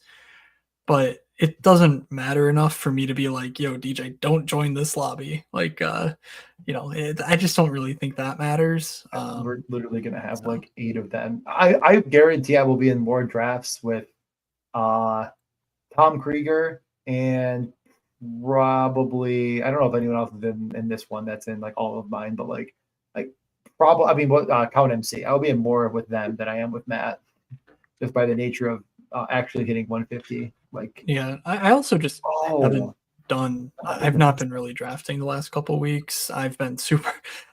I hit a wall when it came to the manifesto, like, and just all the work that went into that, and like the preparation I've been looking to do for the season as far as DFS and whatnot. Like the thought of spending 45 minutes and like locking in time and money on, and honestly, it felt like a fucking mountain. So that definitely put my 150 quest at risk. But I'm not particularly worried about it. So I don't know. Because my plan has always been to sort of just go ape shit the last 3 days of the contest. Just that's when we have the most information. By the way, I was not reminded, but I was, I guess, surprised to remind myself that the contest closes on the 4th. We think of opening night as that 7th because of the opening night in the DFS contest and whatnot. With the overseas game, it does lock on the 4th. So, that last weekend is not going to be open for us. Yeah, exactly as Tom has. That last weekend will not be there. Like that Saturday, Sunday is going to be while they're playing regular season games in Europe. So, it's going to be pushed up a few days versus I think what the standard fantasy season might look like. Same way that in basketball NFL, drafts were in before on Underdog before that Thursday, even though there were like main events going on, in Vegas on the Saturday, just, with the free look or whatever. That obviously does not exist on Underdog. Yeah. So anyways, I Yeah, will it's Friday at like noon. So yeah, we're it's not early getting, too. Well, but it's not early where it is. It's in Prague, but it's early for us. Yeah. So if you're in Prague, it won't feel as early if you're drafting in Prague. That's how time is going to have to function. What I was going to say before though, and I kind of totally forgot because like I got taken, is honestly I think I like Kyle Connor more than Gensel. I would lead to debate Ovi. I think that's kind of where you're starting to get to the right spot for Gensel. And like I'd rather take Reinhardt and Marner probably than Gensel. It's pretty close. So like, how much am I actually giving up by taking Kucherov and Gensel? Not a ton. I think it's fine. Like you're saying that you're getting this like ultra correlated, yada yada. But I don't know if it's enough for me to really like lose sleep over. Might be the way to put it. Do you have any thoughts? I know you're not really the highest Gensel believer in the world, but like, are you, if you draft Kucherov at 5, let's say you picked 5th, and you had Reinhardt, Marner, Gensel, are you just still sticking to like pick the best player? Yeah, I would argue that a lot of the reason Gensel's ADP is still here is that tethering to Kucherov, and like quite frankly, again, we're not scoring. We're not scoring 4 forwards. We're not scoring like 3 wing. We're scoring 2 wings per week. if Gensel gets there, Kucherov is definitely getting there. So what are the chances that Kucherov is not getting, Kucherov is not like an elite fantasy goalie, or goalie. I watched DJ take Sorokin and say goalie. What are the chances that Kucherov is not absolutely smashing if Gensel is, not hitting? Versus there is clearly a world where Gensel is not that good and Kucherov is still setting the world on fire. So like taking those correlated bets is pretty difficult for me to get behind. I am going to grab Dobson. Yeah, I don't love being light on goalie here, but I think I can get one at the turn here between the guys I'm interested in. I kind of felt like I was either taking Jesper Bratt, who I honestly don't know if I'm going crazy for at 44, or I could just lock up goalie with Ottinger, Sorokin. Like, again, I'm pretty high on Sorokin already. I'm not that worried about it. I talked about it a little bit that like he had this back injury and now he's better, they said, and he's ready to start the year, they said. And I think this is still a good Islanders team. So like, if I think the Islanders are fine, I'm not saying that they're automatically a playoff team either. Like, I just think they're good. And like, they're good defensively and they're going to be good in front of him, which they were good for Varlamov. Like, all of that gets me to the point of saying, well, if I think Sorokin's healthy, last year he was like probably the 2 or 3 goalie. And I was just praying that Eichel would get back to me because everyone had a center, but makes sense. BWK I'm gonna did not take allow Skinner over Bob. I think I like Skinner better. There's fewer possibilities of him failing to hold the net all year versus Bobrovsky. Obviously, Spencer Knight could be there, so I'll take him. Doesn't really matter. I'm not taking Tage over Barzal.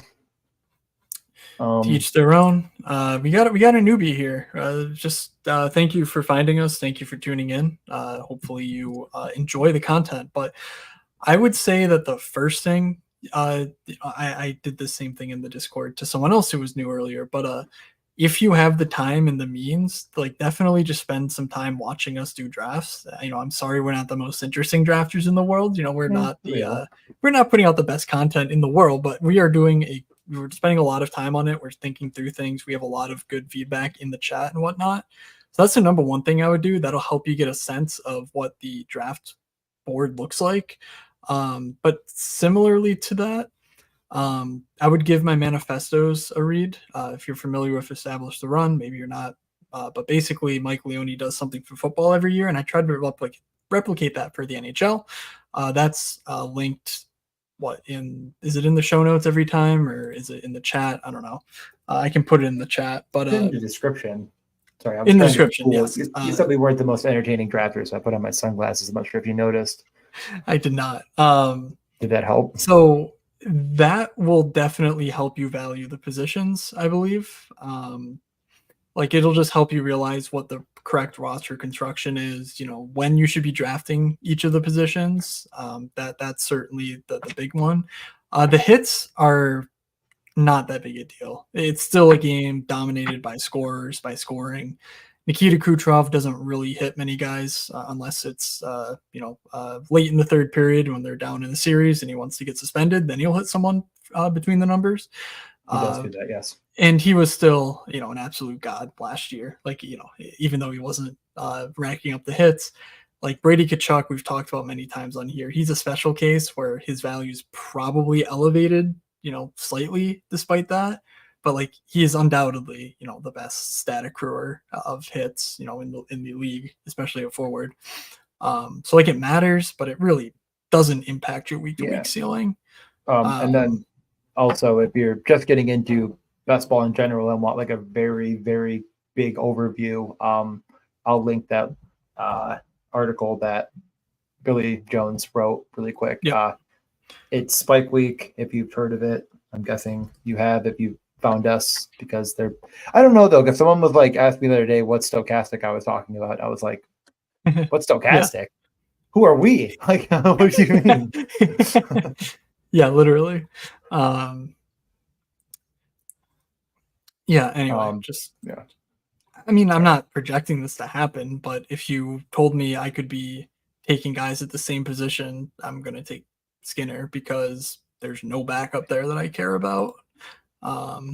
Yeah, so versus Spencer Knight's not a guarantee, but there's a world where he's just a straight up better goalie than Bobrovsky this year. Like, I don't know if that's crazy. Just go to Spike Week, I guess.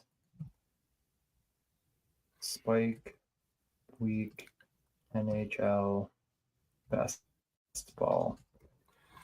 It is linked in my first manifesto directly, so if you can't find it, it's in the that formula. link. Okay. The Krabby Patty formula. This seems. Oh, that seems right. Never mind. If you will. Okay, yeah. Let's also. This was a question that was sort of mentioned, but yeah. Anyways, I'll just put the link down there. I was listening to something today, and they're talking about like the Florida. Oh, I'm on the clock. Florida goaltending situation. I definitely am not a. He's I think he's going to lose the net kind of guy, but like, I don't think Bobrovsky is as good as maybe people are projecting him to be, and that's not saying he's undraftable either, because like Spencer Knight, it's sort of like I think that like more goalies could be good in Florida than Bobrovsky is this unbelievable netminder. But I think he's better than maybe I think we made a mistake last year not drafting him a little bit higher, and over time getting a little bit more as time went on. We just sort of that drumbeat got a little bit louder. But I do think this year, given the pick between Georgiev, Skinner, and Bobrovsky, like I'm picking those other two before Bobrovsky every time. Does that make sense? Any thoughts on that? I'm seeing if I have ADP up for last year, because I honestly can't remember what Bob went off at. Yeah, I don't have it up, so I need to spend time. I could reloading it. I mean, we're about to be back on the clock, or I could try to figure something out. But yeah, I would just look at my last draft.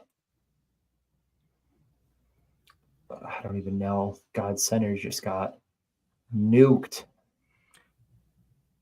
It always does. I think I'm gonna have to do the walk between my legs of taking Joel Eriksson here, as long as if you do it. I will not be doing that, sir. Whatever. 77, I don't care. Sorry, Tom. You literally breeze off boldly and you took Tage. You'll be fine. Let's go to complete. I was gonna pull up whatever last year. Oh no, I don't need complete. I need results, and then I need NHL, and then I need to go back. To this. Sorry, one other. I don't know if NHL time is still in here, but one other thing you could do. It's a little bit different this year because the positions changed for some players. Like Sam Reinhart was a center last year, even though he played wing the whole year. A lot of guys like that, Kempe, Kyrou, etc., were redesignated, but the sort of the centerpiece of my current newsletter. So like when you click on, moods.beive.com, there's an expectations one that was basically my intro about a year ago. I actually missed it, the anniversary, but from the 5th, where I ran through projections from last year and like set a replacement line and talked a lot about how the different positions played into one another. So you could definitely check that out as well to just sort of get a sense of how the projections say that each position fares, and acknowledge that, things will change year over year, but I don't think things will change dramatically. And it sort of shows like the relative value of getting points at each position based on, what is freely available in the last round of the draft. So just another thought if you're trying to ground yourself. Okay. In the draft I pulled up, I feel like this had to been a little bit maybe earlier in the game. We pull up one more. This one, this looks a little bit more realistic. This one had Bobrovsky going 103, right before Devin Levi. Okay. So someone got lucky. And the other one, he went, I believe, 90. 98, which was actually 2 after Devin Levi. So yeah, that makes sense. Needless to say, some people were hooing and hawing, while others were they were not hooing and hawing. They were much angrier. Yeah, yikes. Interesting. It is interesting. I kind of forgot, like, looking back at some of these. That's kind of funny, actually. These are kind of wild.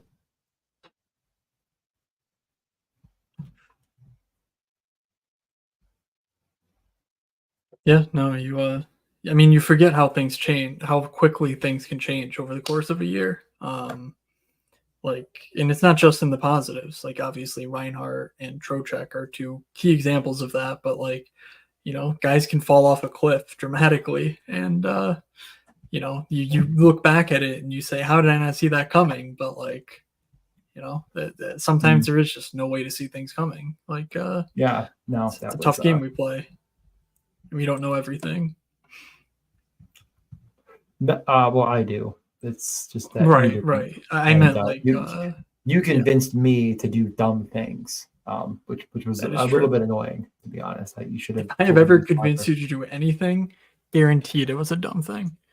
Honestly, I do feel like it does happen more than people listening might think, that you'll tell me to do something and it ends up not working out. But it's not because it's dumb.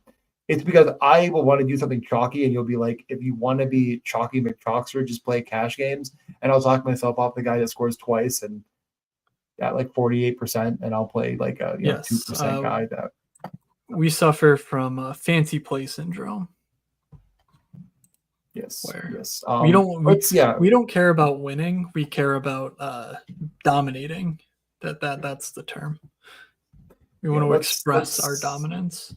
Well, did I miss anything right now? 365 is Matthew Nyes for 48.5. Yeah, that seems like a decent under bet. I mean, I guess the question is there any chances on the top power play? Probably not.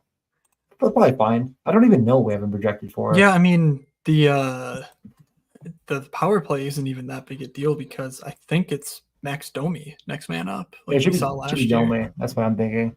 I'll look him up really quick for just what we have. You're looking at Puck Luck, so I can pull it up. Yep. Oh crap! One sec. I'm the wrong thing. Oh my god.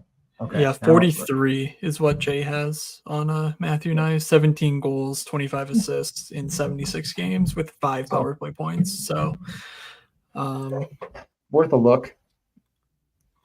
Yeah, definitely worth a look. I'm guessing he's not on the board in like the US, because why would someone in the US care about Matthew Nyes? But we'll see. Yeah, I certainly don't think about him too often. On a drafters term pick 8-9, I had the option of Rant, Kaprizov, Hughes. Yeah, I mean, I don't know. I do think like, I'm on the clock.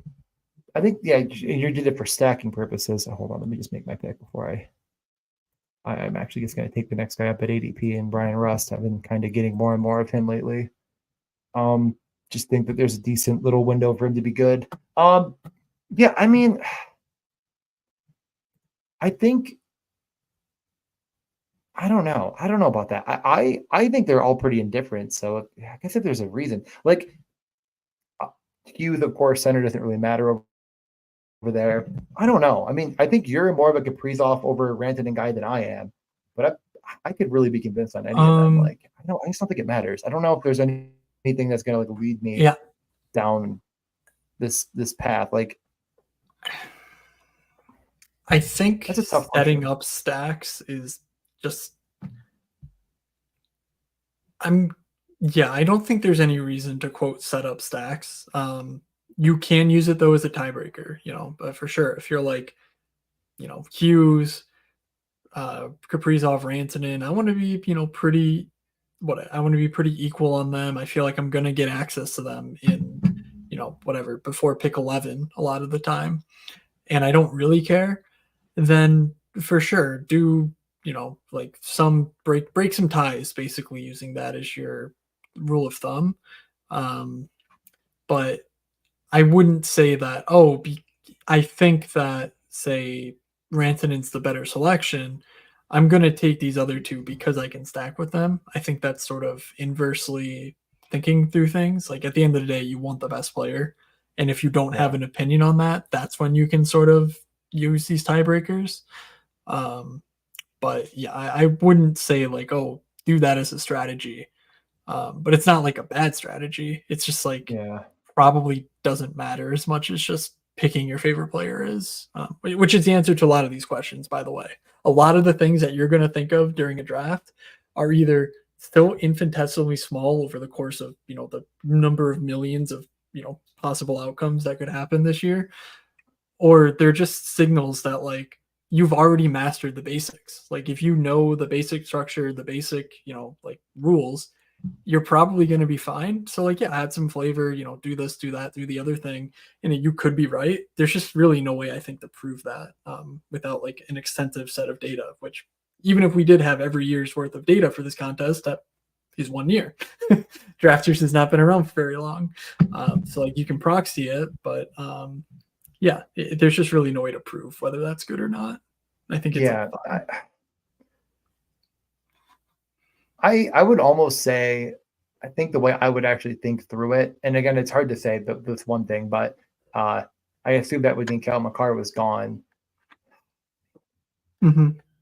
I don't know. I guess the way I'm thinking through it maybe a little bit differently is like, well, how many teams are going to get Rantanen McCarr, and if Rantanen is the guy you kind of needed, because again, like every one of the teams that I went over, they had one thing in common, and that is the first round pick was a must-have guy in either. Of course, there was two of those must-have guys, but alas, so are you kind of maybe in that format?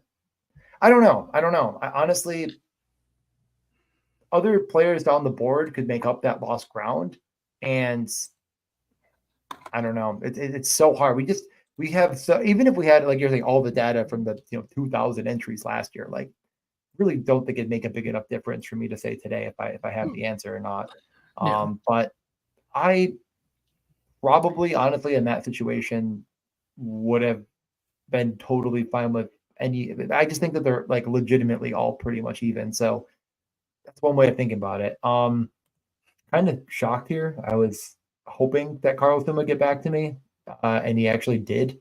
Not by a ton, but whatever. I'll just take my Rust and Eric Carlson situation. Didn't get Crosby, of course, in this mix, and he's pretty vital for this to get there and whatever. But I think I have a pretty good setup right now with Joel Eriksson, Wyatt Johnston, Kucherov, Reinhart, Barzal, Brian Rust, Hedman, Eric Carlson, and Ottinger Sorokin that I'm starting to kind of get some of these stacks put together. I like. Feeling okay. Feel okay about this team. Not sure if I want to say I feel great yet, but I don't feel bad. Matt, on the other Yeah. hand, took his first JJ Paterka share? Question mark. No, I have more than enough Paterka. Yeah, yeah. Honestly, the perfect way to put this exact situation, I think I kind of talked about in the drafters thing, which I can't believe how many questions I'm getting. I just got a text from a friend that was like, "Buddy, we got to talk about drafters." I would say that again, like correlation is important. I'm not sure how important it is, but it certainly isn't more important than taking the best player. And if it's a small little window, if it's three players that are pretty close, all in the same tier, it doesn't matter. If you're jumping up to take Bo Horvat with Barzal, which is something I might do here if Matt doesn't take Bo Horvat, which he definitely could because he has Dobson. Like if you're jumping up like 4 rounds, like what? I was just gonna say I had a McAvoy starred and Horvat starred. I was gonna take whichever one fell to me, so I'll take McAvoy. I have Marchand and Pastrnak. I hate letting Byfield go right here, but I think I'm just going to lock up the Eriksson, Johnston, Horvat. Like I got pretty far behind at center. I'm going to lock it up now to get it closed out and get my Barzal, Horvat all shorn away. I do like that quite a bit. But yeah, no, I think it's again, like I do think with like the ADP isn't perfect on drafters right now, and I do think you can jump around a little bit. And I have been. It's a game you're playing, right? Like how many smart drafters are going to take the best player available above or around ADP? But I definitely have seen quite a few people that have been jumping up multiple rounds to get a stack, and it's like, okay, you just took a substantially worse player. So, well, Hey, Aaron, Matt, you can answer that. you're gonna love my third best luck manifesto. Your mileage may vary on my takeaways. I tried to be as transparent as possible with my process and how I was thinking through stacking. But I do it a full 4,700 words on stacking, and frankly, I found that yes, 2-man stacks are good. 3-man stacks don't add much, and the trade-off is you're probably reaching for those stacks as you get to 3, 4, 5-man stacks, and that I think negates a lot of your power. Also negating it is the exact scenario we talked about earlier in the show, where if you're getting, say, the best scorer in Kucherov or Pasternak, you're using up another roster spot on your team on his teammate who's probably not scoring as well as that player is. So if you can get the alpha from 5 other teams, well, that's probably going to be a better score, if those players have good weeks. So it's a tricky concept for sure. I don't think there's a right answer. I don't think I proved anything, but my theory is that the schedule dynamics and again, the fact that you're not able to get the best player on the team if you're stacking, because you're playing the second best player on that team if you're stacking alongside the top player. Those two things plus the ADP costs that stacking often comes at make it so that stacking is actually not as powerful as you just might blindly think based on the sprint aspect of the game. So again, I read all about it. The third one is super long, but I think it's well worth your time if that's a question you have interest in answering for yourself. And again, you'll see me. I do 3-man stacks sometimes. There are places I'll do it, but I'm not prioritizing it in any certain way. You'll see McAvoy was 10 spots after ADP. I just like McAvoy this year. So yeah.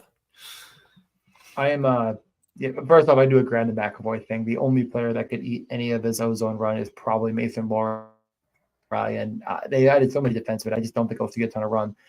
But the other part of this is, number one, it's the distinction between drafters and underdog is that drafters is all season long. You're playing against every single entry that gets drafted in that entire vacuum. So, it doesn't really matter when you hit the peak weeks.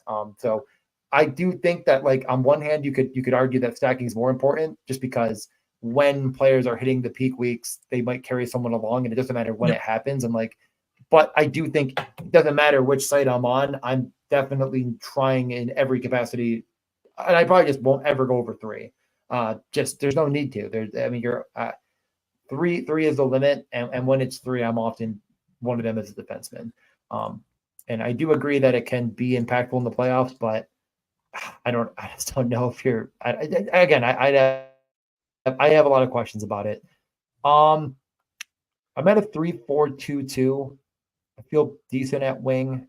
I think I'm just going to lock up. I talked about Joey Decord a bunch. I actually really think he might be pretty good. I'm going to lock up goalie and just go Ottinger, Sorokin, Decord and get that all set and done. You get your Brock Nelson to go with Noah Dobson. I'm going to be heartbroken when I don't get my next player in the queue, but it's okay. I know he's going to a good home. We'll see here. I think Wookie at the 1722 won't take my next guy in the queue, but I have bigger concerns about someone else coming up. Yes, you should. Well, yeah. It's fine. I do so many slow drafts that Matt will never be in that I just don't have to worry about getting a 0% Cutter Gauthier. Fortunately for me. Don't worry. DWK coming up clutch. Leaving me with the GOAT, Cutter Gauthier. I will catch you on the flip side. I will take Igor Sharangovich. Getting more of him just kind of feels like he is I feel like you can make an argument against a few different guys in Calgary being not good, but Kadri and Igor are they're going to see a ton of time. So I'm not that worried about it. Yeah, and Tom, trust me, you were not getting Cutter. There were 2 people that were taking him no matter what. And I was like, if I don't take him now, Matt's probably taking him at 141, but he's definitely taking. But I'm like, I wasn't missing on Decord. I think after Decord, it really. Again, I'm still an Arison guy. Like I they're. do. I think you made the right call. I was going to take the cord. If Nelson wasn't there for sure, like, had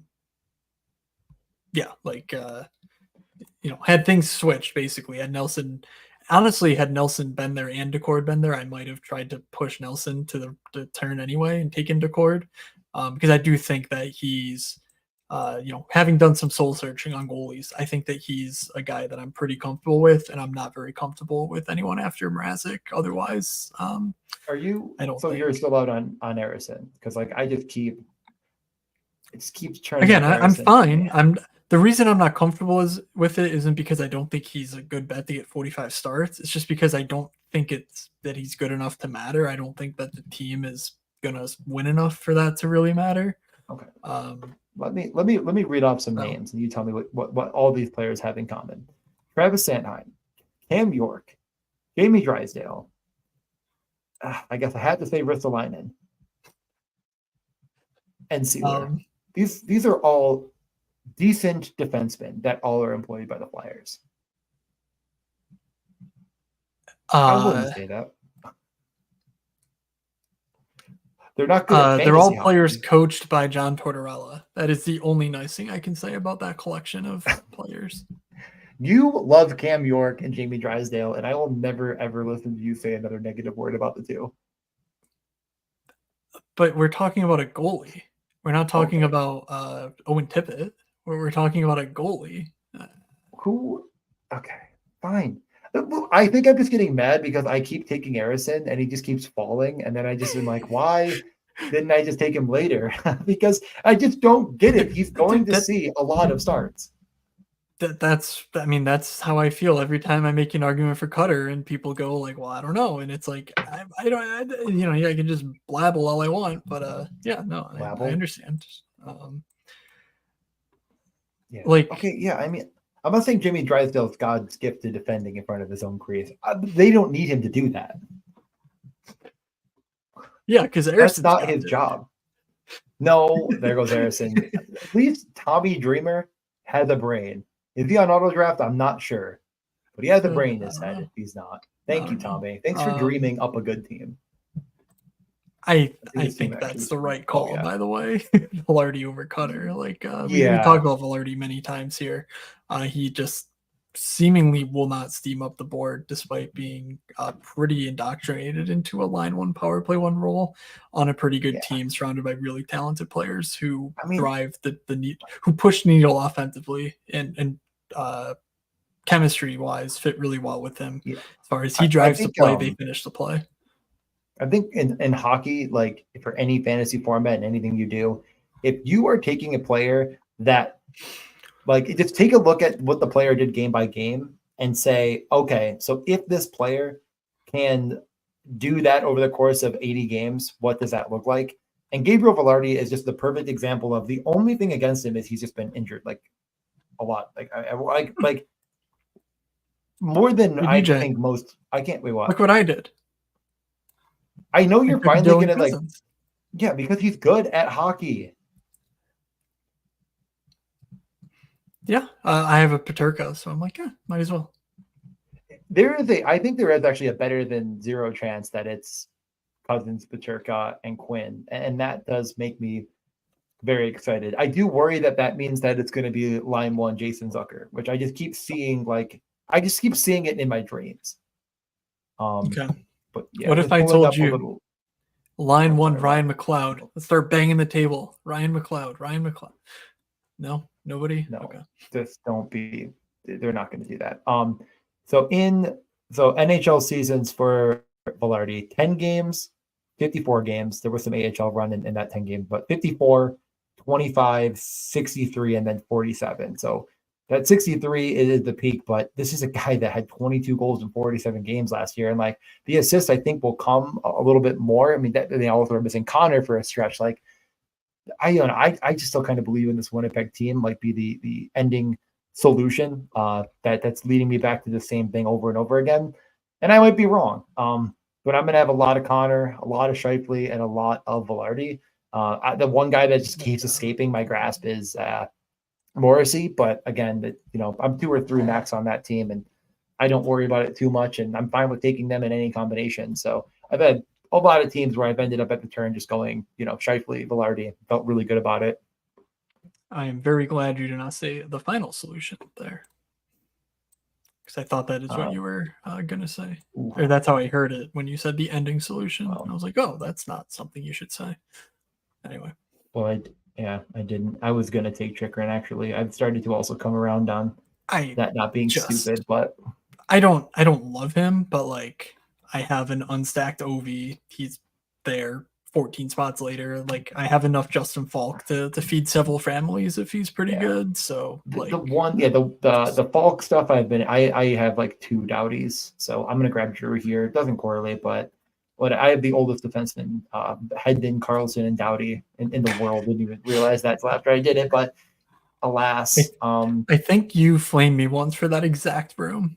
Maybe it was John Carlson instead of one of those guys, but pretty sure you did this exact thing to me, saying I had the oldest room in NHL history. You might have. Wow, is Nick Schmaltz still dropping? I couldn't find him, and I was like, oh, he must have gone. Yeah. Like, oh, there goes Kuzmenko. That was going to be the guy I took at the turn, but never mind now. You had Kadri. I can't blame you. That's going to happen. Yeah. I know you're still not a Kuzmenko believer, but that's fine. He doesn't really shoot a lot. I'm not. I don't. Yeah, like I don't hate Andrei Kuzmenko. I just think that his path to a ceiling is pretty narrow, and it's that he shoots 30% again for a full season, and I don't know if he's doing that alongside Nazem Kadri, who eats shots like it's his job. Like is Kuzmenko going to get a ton of good looks with Kadri feeding him? I don't know. I don't really buy that. So, like, there's a lot of options. He's one of them for sure. As far as like top 6 role, power play 1, it makes sense. But he's not a guy I'm particularly high on. And again, I'm usually done with wing at this point. Like, yeah, I know. As I said earlier. What would it take for you to draft Bolduc? Would you have to be on like the top line? That was another prospect kind of guy that I was thinking about. Yeah, he just does not profile well from a shots perspective. His juniors numbers when I poked around last year looked pretty poor in that respect. So that's the sort of thing where like if he's 2,500 on DraftKings and not popular, like I might take a stab at him. But like anytime things like that pop up and it's a player who doesn't track well juniors wise, I'm just going to take a bet that he won't dominate in that respect in the NHL, and that he won't be a player I am scared of missing out on. And that's honestly my same reason I'm not high on Matty Beniers this year. Like he's never shown a shot propensity, even if he becomes a number 1 center. I just don't think he's going to be the level of like a Sid, who obviously doesn't have that shot propensity, but it's just so dominant in 2 ways that like he gets points and whatnot. Like, I just don't see that in Beniers' range of outcomes this season or in any future coming season. So like I'll take a stab on guys who can get 200 shots in a season, and I would not be surprised. Like that's sort of my I'm going to default to the shooters when I can. Yeah, I think that's very fair. Definitely getting towards the end of this draft, a lot of names that I'm interested in, and I have seen quite a few more names popping in. And the last point, what were you gonna say? I had Corpusalo got dialed up. I'm very surprised that he's off the board. Yeah, I took him with the last pick of a draft recently, and I like it. I mean, I know Swayman's going to probably sign, and it's not a big deal, but I can see your future, Matt, and it's looking a little bit Vladardi. The Vladardi party could be on in that land. He fits what I'm looking at. I'm basically, just super rough. I'm not doing the back-to-back math and everything else.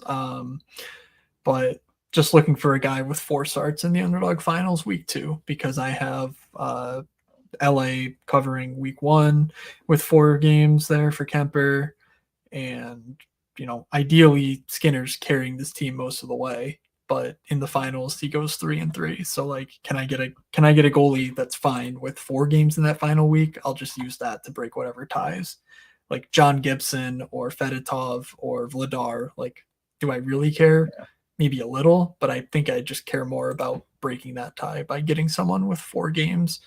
Again, it's probably 3 starts in this NHL, but if that's a possibility, it's not on the table for any of my other goalies at this point in time. Again, barring something unexpected, maybe a guy goes Tuesday, Thursday, Saturday because they're grinding down the stretch. Sure, that could happen. I'm not focusing on that. But just as a little sort of spice to switch things up and to make sure I'm not getting 100% of the same guys over and over again. That's something that I like to look at because I think it matters, very minorly. Yeah.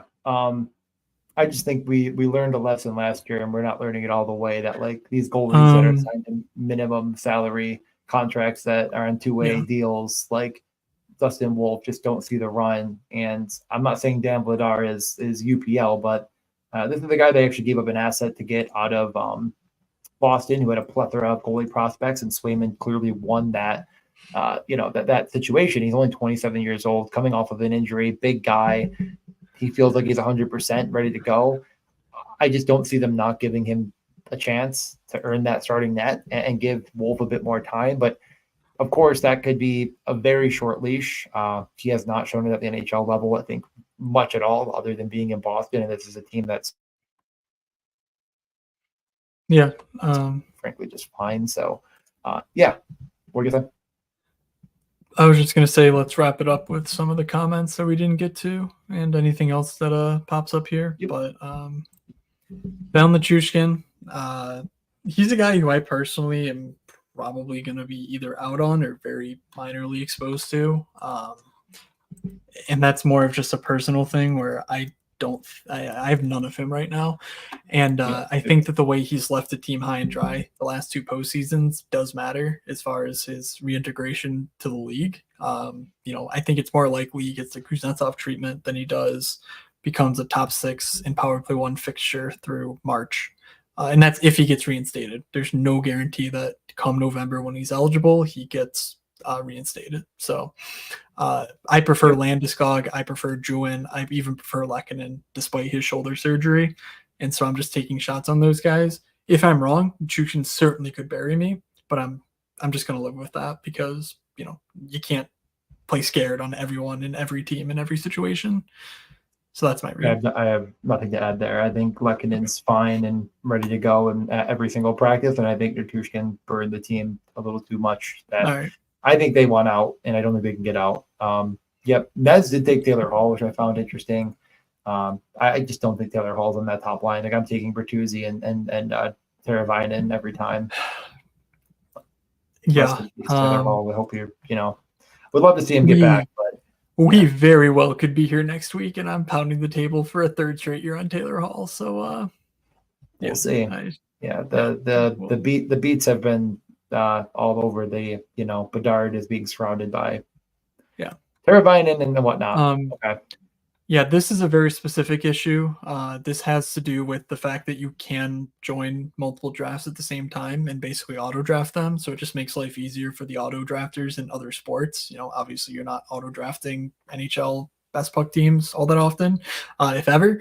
But you can just click draft and go from there. You don't need to type in 1. You don't need to type in 5.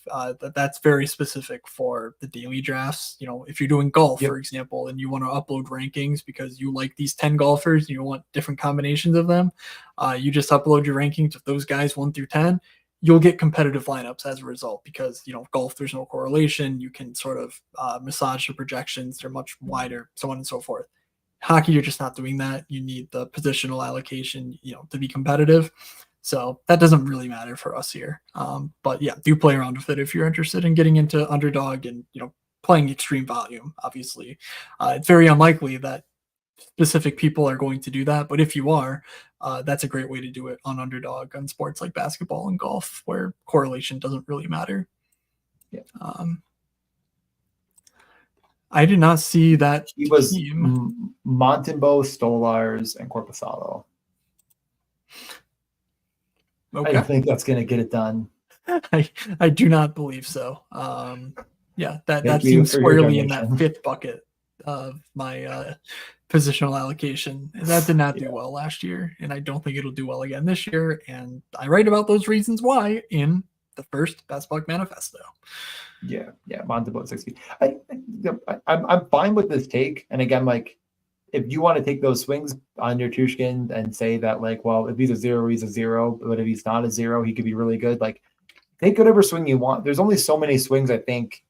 Like, there's Yep. other swings like Kuzmenko where it's like he's going to start the year. He is healthy. He should be on the top line, the top power play. And he just scored 40 goals a couple years ago and scored about what Tushkin scored. And this guy isn't definitely going to be missing time, let alone missing the entire year. So it's like, I think it's just, again, like, we're maybe giving Nurtushkin a little bit too much credit. He's really, really good. And of course, if he Yeah. was totally fine, and like, where would he be going? Probably, Brandon Hagel a little bit above him. And I get that, but like, that's not going to happen no matter what. Like, he's not Yep. going to be back at 100% game one. He is going to be back at the earliest 2 months into the year, probably. So I don't know. And my best interpretation of the very specific question is that even in a sport like football, you're drafting 18 guys and you're starting, and you are starting what, 1, 2, 3, 1, 1. So you're starting like 8, 9 of them each week. That's not a lot either.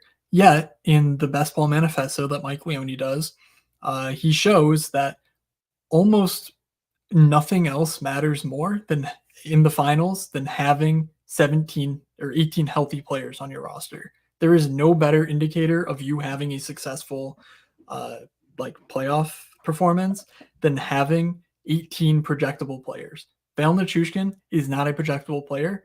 There's a very large chance he is a zero. There, that's very analogous to an injured NFL player. So like, yeah, that doesn't exactly correlate because it's more players. It's a less, I guess it's a more predictable sport. And Val Nichushkin, when he's healthy, is a predictable player. Like, he's going to be good. I'm just not comfortable with the zero risk. I'm not comfortable with his installation taking over a Landeskog or a Juin or Lehkonen, who's going to have runway to entrench themselves on the top power play unit. And he's going to have to pass two of those guys, by the way. And I'm just not that comfortable with the value prop. You could be different. There are a lot of people who are, and that's, I think that's a risk you take and could be worth it. I'm just betting that it's not going to be for my personal bags because I think there are options that are projectable come playoff time that, are similar as far as their range of outcomes this year. What is Wookie talking about? Advance rate on, I think you're saying if you took he only drafted 2 centers. Oh, yeah, I get it. That's funny. I don't It's know. not as bad as you would think. Again, I don't have it up. I don't really want to set all my stuff up because it takes like 20 minutes for me to get the things loaded in because it's such a big file and all the code and whatnot. But it's not as bad as you would think. It just leaves you very thin, obviously. Like, if one bad thing happens, that team's dusted versus you have many more outs if you have 3 centers.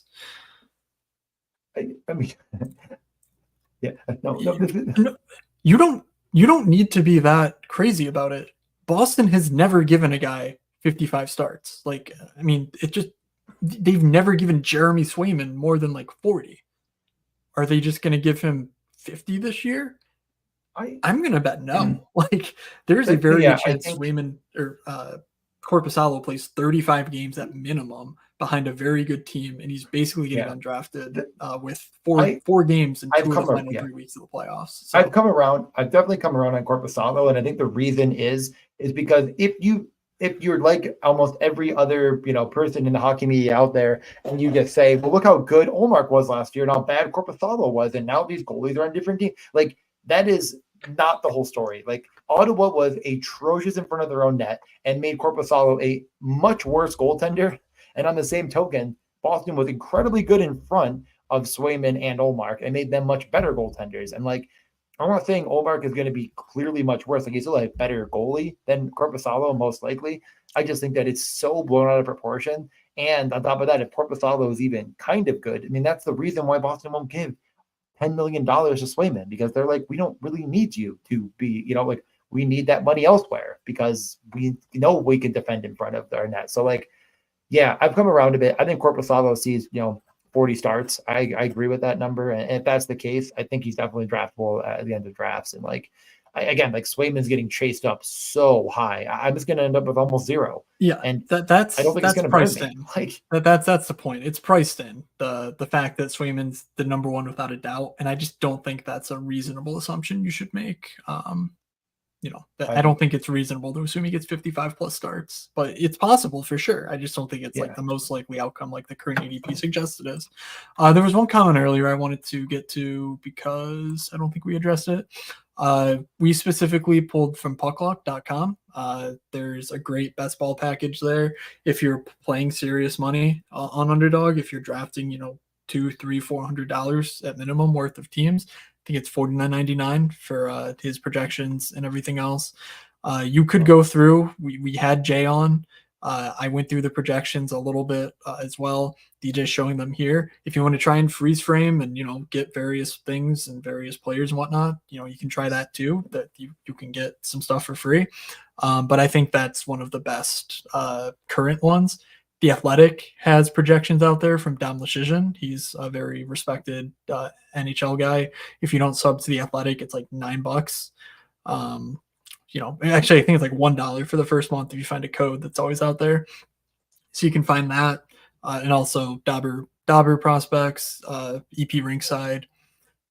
They definitely have projections as well currently available that are good. Like you can probably find free projections elsewhere. I have no idea if they're good or not. That's the only thing I will caution you on. Swayman projected for 45. I think that's honestly probably right. And like, I don't know. I get it. I talked about this before you came on, where it's like there are a lot of situations where a goalie can force the hand of a team and like the skill and this and that and the other thing. But like every single team would love nothing more than to say, we're going to win games no matter what. Let's split it right down the middle. Like that would be a dream come true. They just can't do it. And I think Boston is thinking they can. And I'm not saying that means it's going to be 42 and 42, but I think it's going to be a lot closer to 45 and 40 than it is to 60 and 22 or whatever it's you're thinking. So yeah, and ultimately, Scotty's in here, so thank you for contributing and for engaging with us, Scotty. I did not catch that when we were sort of not shitting on it, but saying not the best process. At the end of the day, the difference in advancement rate between teams who fit into that type of goalie bucket, where you get three kind of iffy goalies, not in the upper 80%, you're in the lower 20%. Their advancement rate was like 14%. Guys who got into the top four buckets, had more steady goalies, was 18%. It's 4 percentage points. You're probably negative EV, but it's far from impossible that those goalies are any good this year. So, definitely not like the absolute worst case scenario if you're building properly around it, but just something to keep in mind. And if you're interested, again, I wrote it up in the Best Buck Manifesto, sort of diving into why I think the strategies that we've seen will work continuing going forward, because I think that's the important thing. You can just copy what happened last year, but it's most important to apply some nuance and apply some intelligence to it. Like just think, why does this make sense? How does this work going forward? And so that's what I focused on. Yes, join the Discord here. WebPG, is there anywhere you can find the weekly games played per team in playoffs? Trying to see which goalies have 2 games in regular season and which teams cover those with 4 games. If you join the Discord, it's linked. I tweeted something. I'm at Fake Moods on Twitter, by the way. Give me a follow. I tweeted a direct link to our Discord. You can get in there in the Dog app channel. Yep, should be in the description of the video too, I believe. But perfect. If you get in there, you navigate to the Dog app channel. You click on the pinned messages. It'll be on the top right if you're on desktop, the little pin. It's pretty obvious what it is. And you'll see a grid for the playoff weeks. It's beautiful. Tart Blueberry put it together. And it's a very useful resource to put together. That was so teams. Kind of Mano to do. Yes. Yeah. Wait, you did this. Hold on. Wait, hold on. Hold on. What does he mean here? Sorry, I did not catch this. What do Oh, they do? does it exist elsewhere? Yes. Does that work? Yes. That works. Like it in the Discord. Mano put this together. Actually, you're actually Yeah, crediting he did. him. Yeah, he did do. That's what I was saying last time too. I was saying that Mano did something else, but like I don't think it sounded the way I wanted it to say. It's not in the Discord though. I think you would need to tag him and get him to email you. I went over something last week on a screen share that I dove into the ups and downs of the schedule and what teams kind of fold together in the way you're saying. You know, what teams have 2 game weeks where the others have 4. I found Toronto and Florida, for example, was a really good example of that, where, you know, if one team has 2 games, it's very likely that the other team is almost getting 3 or 4 to cover it, and that goes throughout the entire season. So that is, you know, you can check it out from last week if you want to see some of that. Oracle on Twitter if you want to get a hold of him, and Keith putting a lot of really, really good stuff out there that's definitely circulating more and more, going over the dips and rises and ADPs and over time and all that good stuff. So definitely give him a follow as well. And we're all just out here or grinding, and I feel pretty good right now where we're at with everything, but I do think these lobbies are filling faster. They're continuing to fill faster. We're going to continue to do content. I've been on live for 2 hours now. I'm ready to go focus. I have to present tomorrow. All right. So any last words? Scotty, check out my manifesto. That's all I'll say. It's pretty clear, I think. If you have any questions, if you have, he was the 12th hole that drafted Montembeau, Stolars. But if you have any questions, pop in the Discord. You know, I'm happy to discuss, make clear anything that's not clear. I know, you know, I know not everything is the most obvious that I'm talking about, but I'm really always happy to engage. Kind of got away, but yeah, okay. All right, what's up, brother? Thank you for popping in. Then, nice to have you.